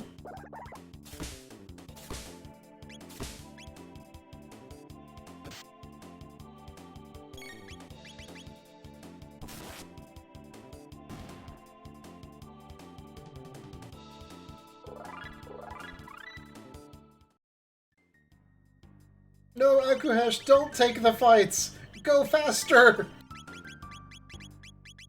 In the immortal words of Jeff Goldblum, must go faster.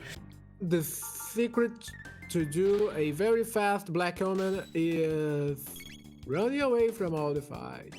But you don't get the loot from them. You don't get the experience points, and you may be under level. So it's always good to get some fights here and there. For example, this one, the Goon fight. Some fights. It's really rewarding in terms of experience points and tech points. And really, that's one of the things, like, if you are racing Jets of Time and you are interested in getting really good at racing Jets of Time, first step, learn the logic. Second step, learn the fights. Learn which fights give you good XP and good tech points in return for the amount of time it takes to do them. That's the second big hurdle. And the boss strategy as well. All the bosses, they have different mechanics, and if you can nail them all, you'll be able to face them with different party members and different teams. And also knowing when to go to a go mode and when to go back and do more grinding. I mean, there are very few seeds where grinding is required. Except in Ocean Palace, and that's mainly because you get such good rewards for Ocean Palace grinding.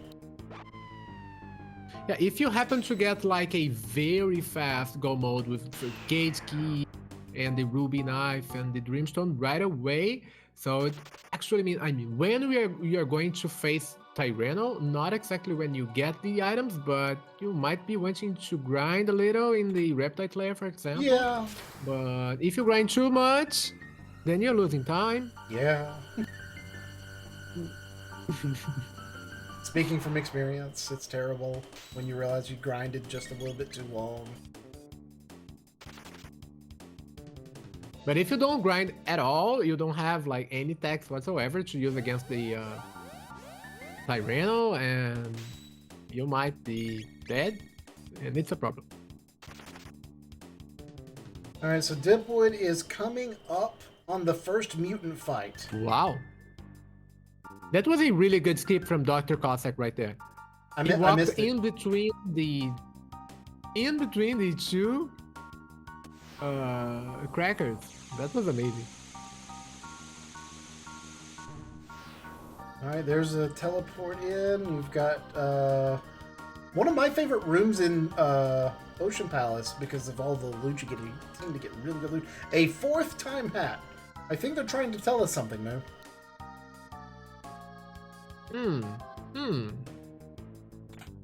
Well, if obstacle is stop, then it's useless.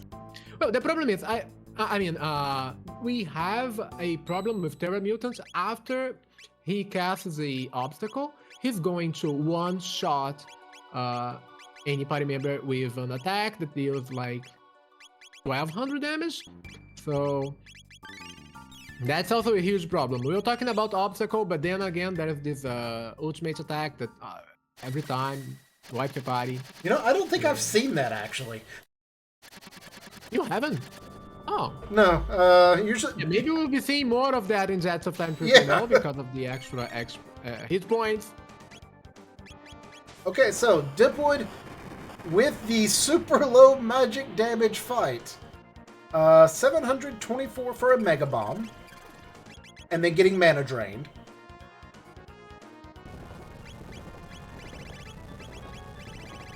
Chrono getting dropped to a quarter HP.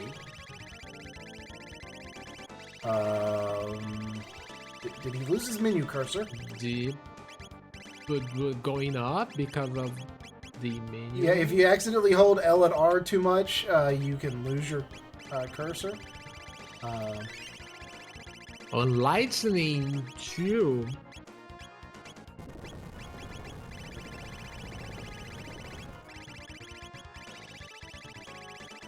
Okay, he has found his items.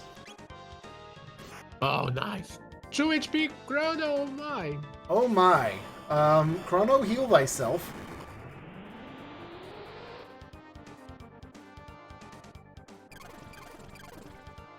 I do see akuheish is fighting the orbs, and they are not dropping anything good. So he's getting some tech points, but he's not getting any items or anything. That's costing some time. Yeah.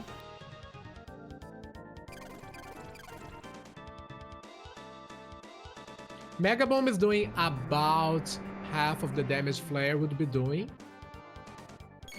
And now it's going to do less because we're poisoned. I say we. He And is poisoned.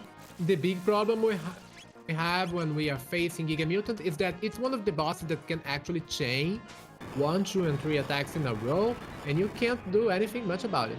And if he decides to chain an AoE poison with another AoE poison, and it's pretty bad. Yeah, and now with poison afflicted, Mega Bomb's barely doing 500 damage. And Lightning 2 is getting Lightning 2 is going to do like 300 damage at most. Not even. Oh. And you think about it, every time you make an attack, you have the mana drain animation, which A, drains your mana, And then B, ooh, double attacks on Chrono. Chrono's out. And C, Chrono's dead. Oh my. This is not good. This is not good. We have to recover for this. And also Tailspin, I'm pretty sure Tailspin would be doing more damage than Lightning too. I'm pretty sure it would be too. I think he's been using Kiss from Ayla because of the status effect removal. Oh, true.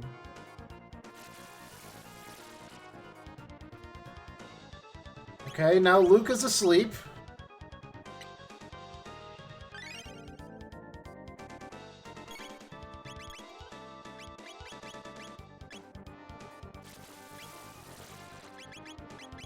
Well, he was going to revive Chrono. Ayla did not fall asleep. I don't know if she has an amulet on or just managed to avoid it, but either way, that's good. Akuheish is starting to catch up. I don't know Giga Mutant's HP totals. I want to say it's in the neighborhood of 8,000.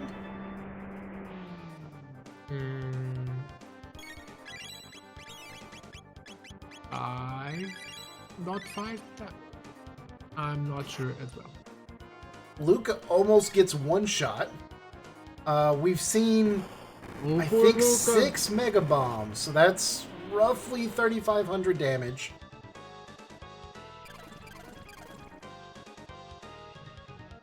Things are getting trickier. Yeah, so by not unlocking magic, so the time that is being wasted in... Oh, this is... Oh, Luca's bad. down. Chrono's at 23 HP. Ayla's at 100. If an attack comes out, he's in trouble. Alright, Chrono will survive. Barely. Ooh, no. But I mean, this is time that he's doing 0 damage. And Azure is... I mean... Azure is in the set. Azure has passed Akuheish. I wasn't even really paying attention, and I feel terrible that Azure has passed Akuheish and is catching up. Azure's catching up. Yeah, the problem is, not unlocking magic. You know, not being able to do enough damage. This fight is taking a while, so it is taking more time than the time that he would be have unlocked magic. I would think so. Oh, now Ayla is down. Luca has 50 HP, and I think dipwood's just gonna go for it. He's so desperate on time right now that he's just gonna go for the damage. And Giga Mutant's down. Woo! It's down. That was a very close fight. Woo! What a fight. I mean, it's kind of sad that Ayla didn't get the experience points and the tech points, but what can we do? Falcon Hit points out in chat. Only one revive? Oh, no. He had the 8 Really? revives. Okay. 8. I was about to say, 1 revive is a nightmare for a dipwood at this point. I'm not sure 8's enough. Would be. Alright, Dr. Cossack is the one person redeeming Fritz's release from jail for the mid-ethers. It's really interesting to see a lot of different party compositions for Black Omen. We have Mod Luca and Ayla, we have Frog Luca and Ayla, and we have Luca, Ayla, Chrono. We can see that Luca and Ayla are in all the parties. Imagine that. And then we've got all-girl team on Dr. Cossack's side, so we're going to double up that, it looks like. Oh, no, wait, I take it back. Chrono's in his party. Never mind. We're doubling up dipwood instead. Sunshades! Sunshades, AzureCale just got Sunshades. That's good. From a chest that me personally, I usually try to avoid that just to save time, but I mean, Sunshades, awesome. I don't think I skip any chest in Black Omen just because the drops can be so good.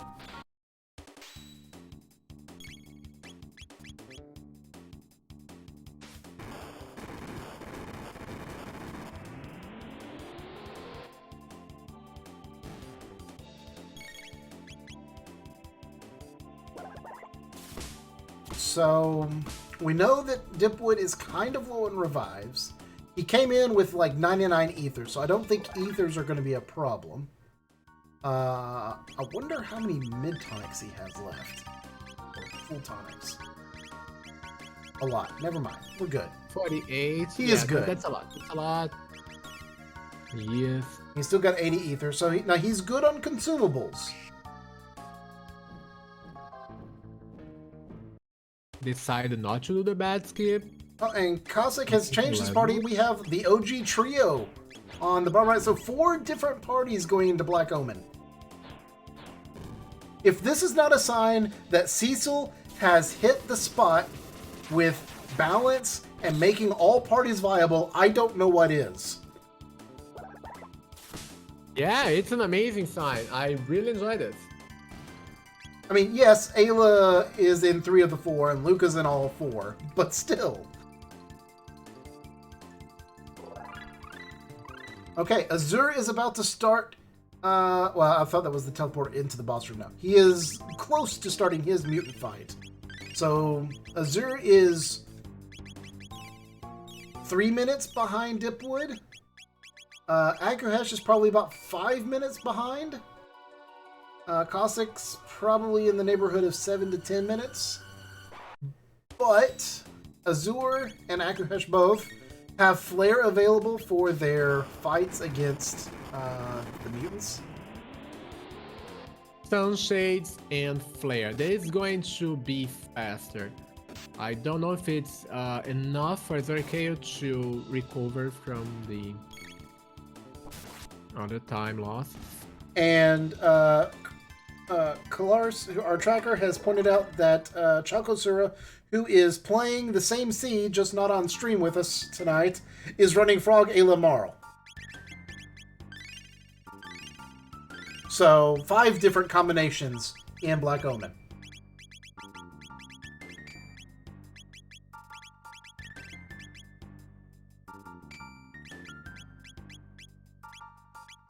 Cecil says, for the every runner uses Luca thing, we have something planned for the next tournament. Oh. What, the Luca ban? No one's allowed to use Luca. The end. Flare does 10 damage now. Yeah. Jet's 3-point evil. Flare does 0 damage.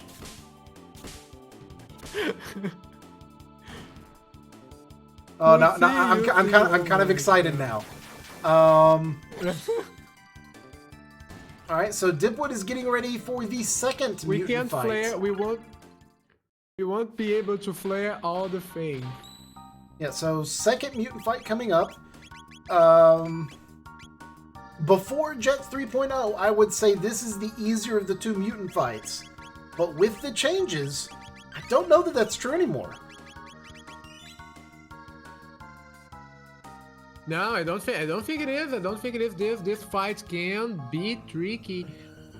So if you're not able to output the required damage right now, we have a Terra Mutant with 7,000 HP. So after your turn 2, he will cast Obstacle. And after the Obstacle, he will start doing some single target damage, really powerful, that will one-shot people. So Cecil is asking, does Dipwood have status protection? There are time hats around, and Ayla has a pendant. So stop is protected, slow is protected. What would be really scary is block showing up. Let's see what we're going to get from the Obstacle right now. Well, the Mega Bomb damage is decent. We have to consider that. But it's not enough to kill Terra Mutant before the Obstacle. Alright, Obstacle comes out.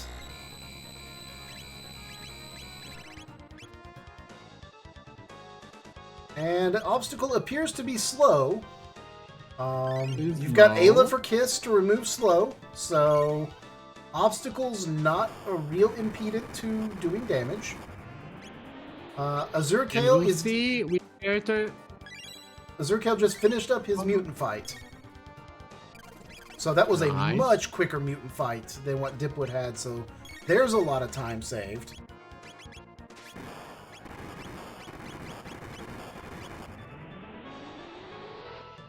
So you're getting 1,000 damage on Mega Bomb. Terra Mutant has somewhere between 8 and 10, and Ayla's dead. Straight up, Ayla is dead. So that was the attack I was referring to. It won one-shot people, and you can't do much about it. And I noticed that the health drain the top is doing on the bottom is almost equal to the damage of Mega Bomb.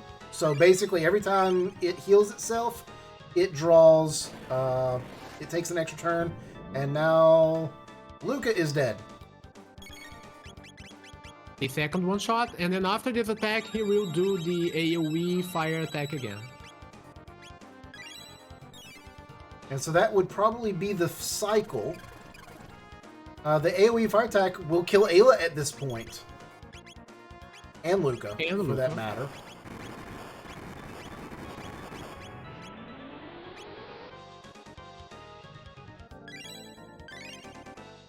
It still kills both of them.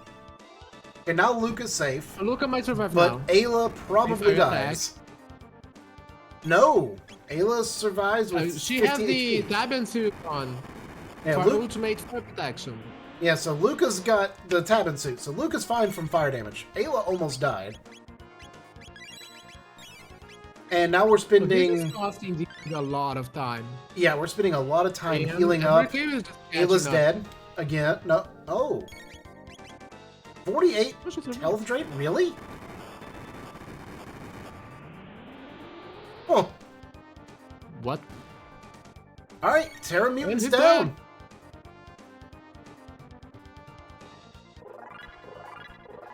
Oh, Cecil points out the HP drain is proportional. Okay. I did not know. I guess because I usually have full health when I see it and it hurts. Interesting.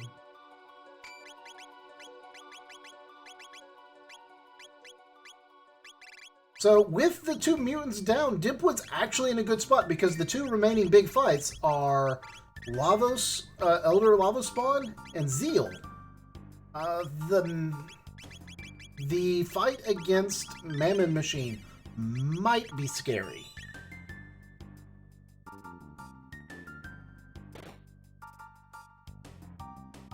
Just because you're not able to kill it quickly. Yeah, we'll talk about the Memo Machine soon enough. Yeah, and AzureCale is on Dipwood's heels. He is getting ready to start the mutant fight that Dipwood just finished. So, a minute less between those two.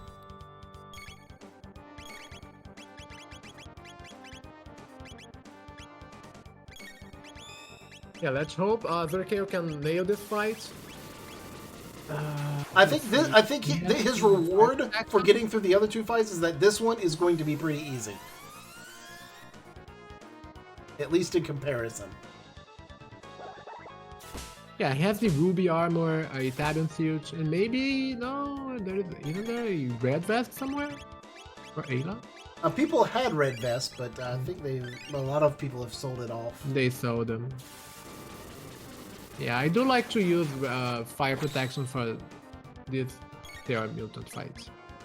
Because he will start off with a fire-based attack, and then after the obstacle and the single target attacks, he will do that again.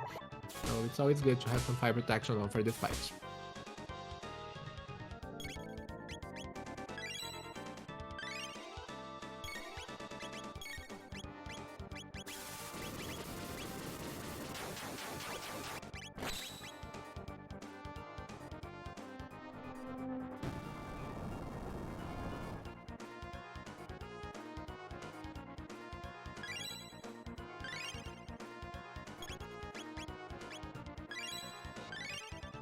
Okay, so we're seeing AzureCale fighting the Terra Mutants. We've got Frog doing healing duty. We've got Flare doing flare things.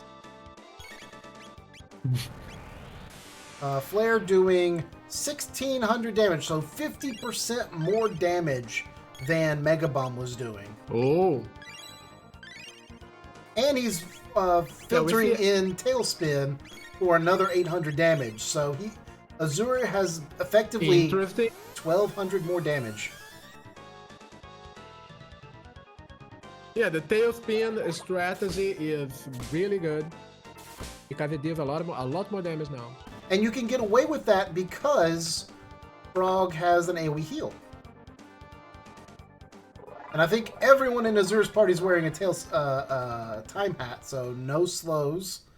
Dipwood is through the Elder Lavo spawn. So 146.30 essentially is the end of the Elder Lavo spawn.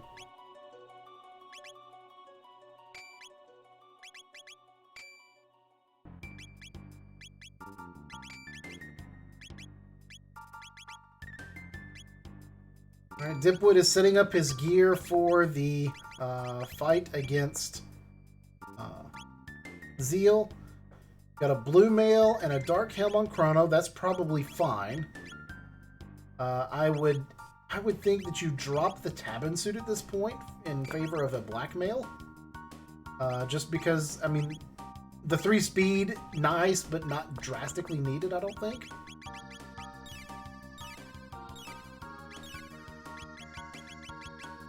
And here we are, less than a minute later, Lavo spawn starting for AzureCale. His single target damage is lower, so this fight might take a little bit longer. Because I don't think we've seen Dropkick unlocked for Azure or Akuheish. I don't think we have. Triple 3, that's going to make Akuheish get this fight down quickly. The downside is that he got into a lot of fights in the Black Omen. Oh, and Ayla is down also. That is not good. And we do have Leap Slash from Frog.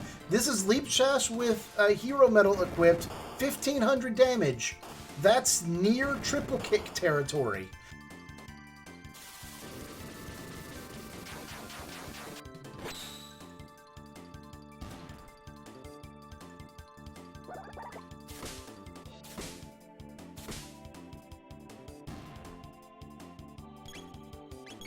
Yeah, triple kick is doing 1,800 damage. Leap Slash was doing 15 and costs like half as much mana.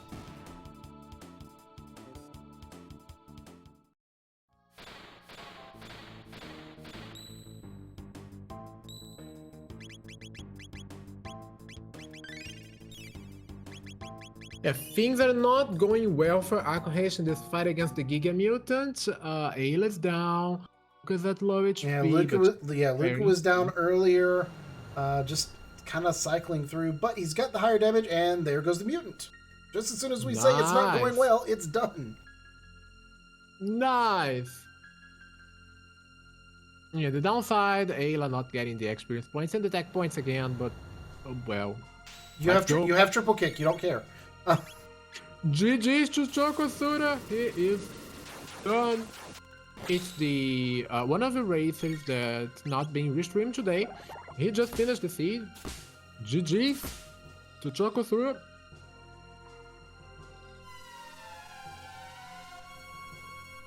That's awesome. Trying to find my timer.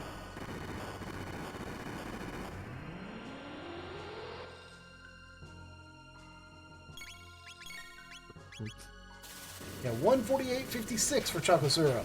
Nice time. Alright, Azure has made it through. Heading into the... Dipwood heading to Mammoth Machine. Yeah, this is when things get tricky. Mammoth Machine is really hard right now. It's not as easy as before. It was kind of a free fight. And right now, if you use magical attacks against the Mammoth Machine, it's going to raise its magical power for the following non-elemental AoE that it casts in turn 3. So if you're not able to output 1,000 damage with magical attacks, you're going to get that non-elemental very strong and powerful AoE attack that might kill your party. Yep. You might survive, if you have enough HP or if you use barriers. And you've got the option of doing no magic damage until he does the attack and then healing up afterwards and then doing magic damage. But physical attack raises his defense, so after the first 2 or 3 physical attacks, your physical attacks will do nothing. Indeed, very true. Okay, everyone's throwing on barriers. So Dipwood is going to get a Mega Bomb in.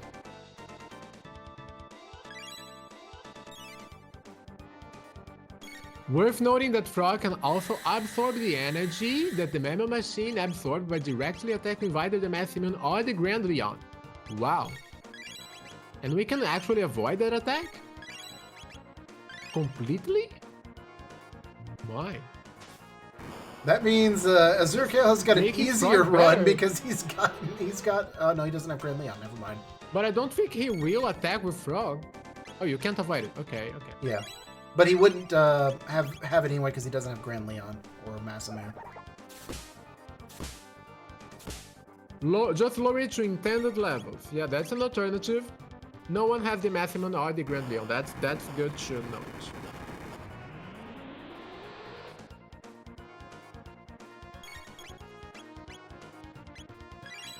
So the Man Machine fight is still ongoing.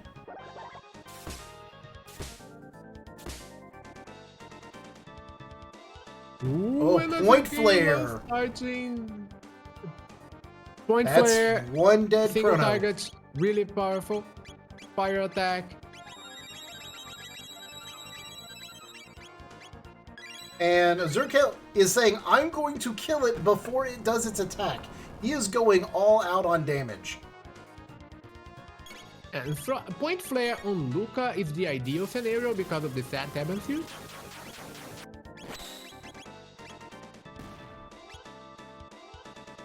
AzureCale may have overestimated his damage. I don't think he's going to be able to do enough. Dipwood is through the Mana Machine, so all he's got left is Zeal 2 now. Zeal 2 with the flags that we're using is a in-boss. Barrier people with Frog? Okay, Frog will survive. Everyone survived! Everyone? Ayla has 7 HP, Ayla Luca has Ayla. 19. We're sitting here concerned. AzureCale says calculated and cast heal and says, nah, I'm good. Calculated 7 HP Ayla. And Dipwood starting his fight against the Zeal 2. Zeal 2 is a difficult fight. You gotta do 10,000 damage. After 10,000 damage, she'll cast Halation, drop everyone's HP to 1, she'll drain someone's mana, and then you have to do another 10,000 damage, and if you take too long in either phase, she starts casting Shadow Gear or Hexagon Mist and doing 400 plus damage a turn to everyone. Yeah, so And Azure is ready for his Zeal fight. Ooh, Now, I will say interesting. Dipwood has the better team comp for fighting Zeal, specifically because Ayla and Chrono both have really high damage and Mega Bomb is still good enough.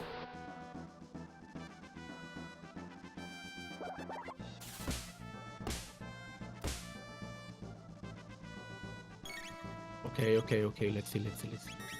I mean, this I mean, will we be have close. Chrono with And Fuse and Ayla with triple kick. Is that enough to do 10,000 damage really fast? Dipwood used the barriers. That costs some turn. yeah, let's see. Triple Kick's doing about 18. Confuse is doing 16. Alright, Dark Gear Shadow. I do know someone has a blackmail. Luca. Zio is going to follow this attack with an hexagon mist. And I think Chrono's wearing a blue mail, so someone will survive. Oh, he is. Oh, good.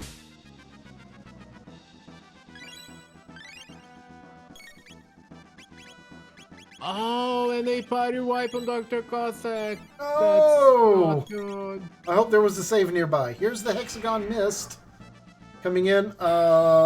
Luca. Luca might die. Ayla should survive.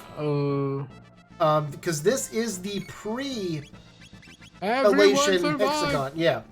So once Halation is cast, Hexagon Mist will ignore Barrier. So all those numbers will be bumped up by 33%.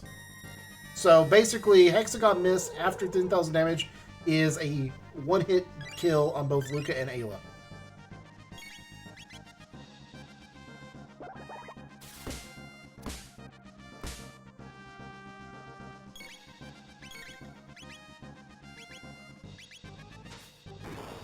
Mega Bomb, confused. Ayla's out of MP. And I'm looking on Azure's screen. We're seeing a bit higher damage from Azure's triple kick. Mega Bomb is still coming out for roughly 1,000 damage.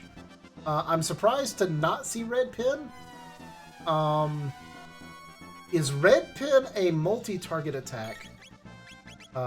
There's the Halation on Azure's screen. At the same time. So both like dipwood and Azure are basically synced. Except the fact that Ayla's dead on AzureCale side, which is bad. Do they have no one's got any Mega Elixirs. Oh my. Only one Elixir exists. And Frog can't heal the party because he got MP busted. Frog is okay. Whoa. Frog will survive. Just heal people, Frog.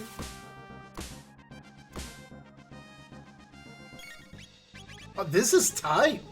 And meanwhile, akuheish is fighting the Elder Lava Spawn. He is a step away.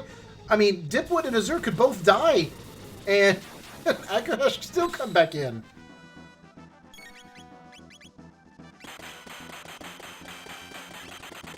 Okay, Frog with the heal.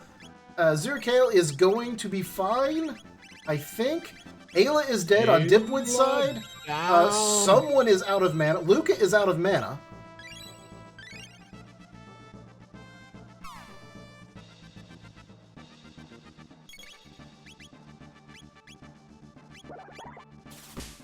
And the triple kick and confuse.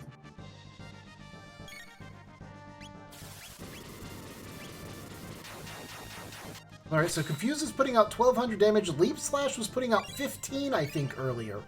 So Leap Slash may be out damaging Confuse, which is amazing.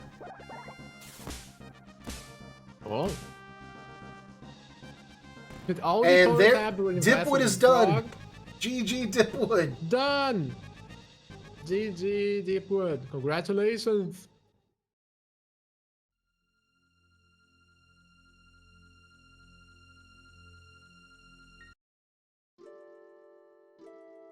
All right, and I'm seeing in the channel, drcossack has gone ahead and forfeited, unfortunately. So we have that run is finished as well. Azure is finishing up his, and we should be seeing that any moment. And akuheish is finishing up the Elder Lava Spawn, and there's Azure finished with his. At 1:59:15, less than a minute between them. Wow.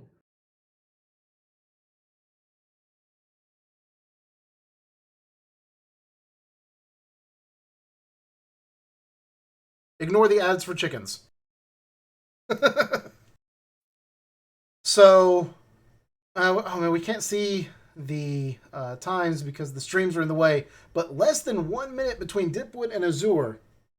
That was an amazing race. Yeah, 1 hour, 58 minutes and 28 seconds for Dipwood, and 1 hour, 59 minutes and 15 seconds for AzureCale.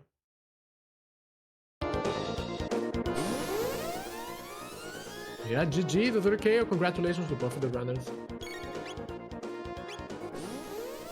And Chocosura and drcossack. I'm going to go see if we can't drag akuheish. Dipwood and Azure into our chat.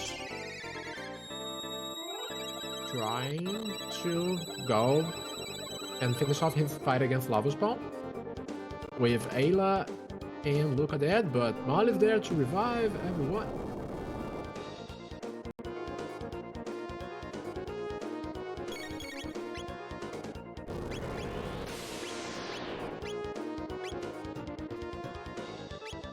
Are you invited? I'm working on it. Okay.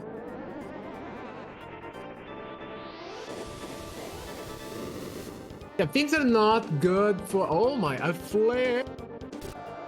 Oh, when the counterattack and look up. And she's dead, and anybody right? Oh no.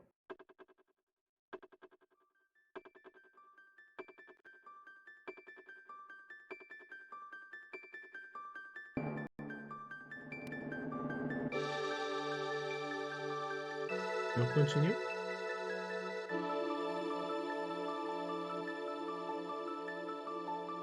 Okay, now akuheish has also forfeited. So that is going to be the end of our race. I am working on getting Dipwood and Azure in the chat with us. They are arriving, I think. Dipwood. AzureCale. Hi. Hello, hello. What a race, guys! Wow. That was so close. Every time. Nice. Congratulations. Congratulations. And that was a really good Black and Deepwood. We were wondering here about the not unlocking magic. Why you decided to not unlock magic?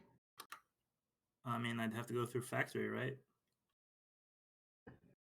You would? Yeah, but the amount of time for the Giga Mutant fight and the Terra Mutant fight were, I mean, did you lose like 5 minutes or more? That was we were actually trying to figure out what the time difference between not getting the unlocked magic, because Luca had Flare as the 4th tag. And that was, we were kind of discussing about, could you save 5 minutes? We don't know.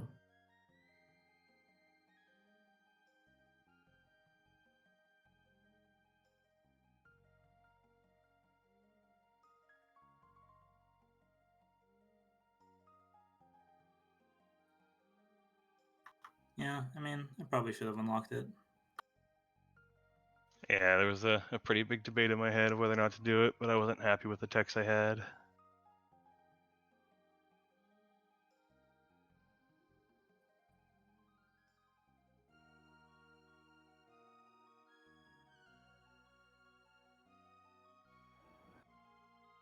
Well, the items were pretty generous. Had a prism dress, Taban suit, Kali blade, most of it. Yeah, the Kali blade was really nice. I saved Fritz, expecting Chrono to show up.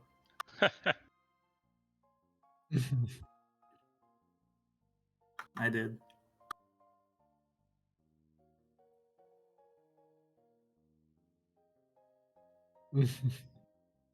I picked up some lapis at that shop too.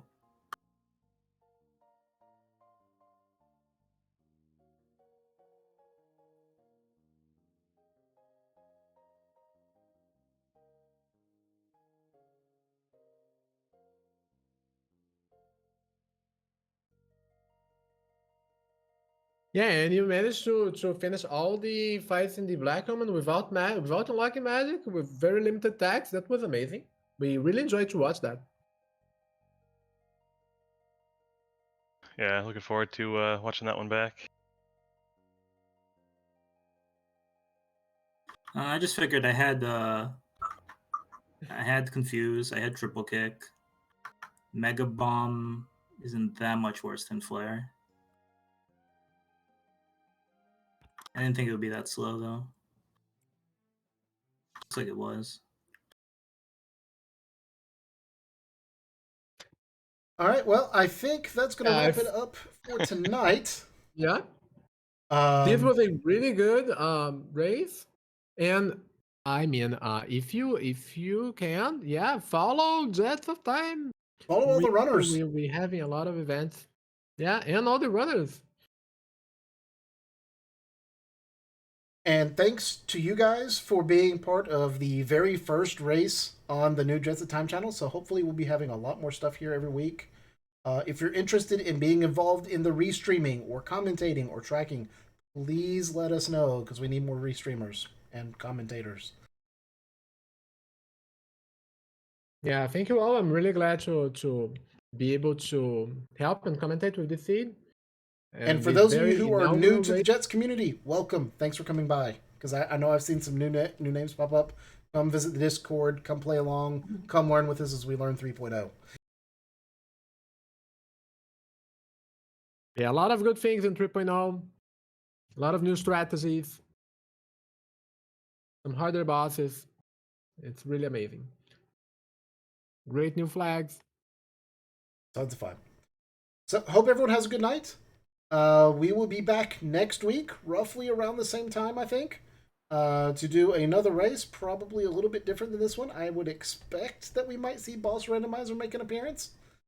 But until then, Until then, everyone have a good night, and we'll see y'all soon. Thank you all. Have a good one. Bye-bye.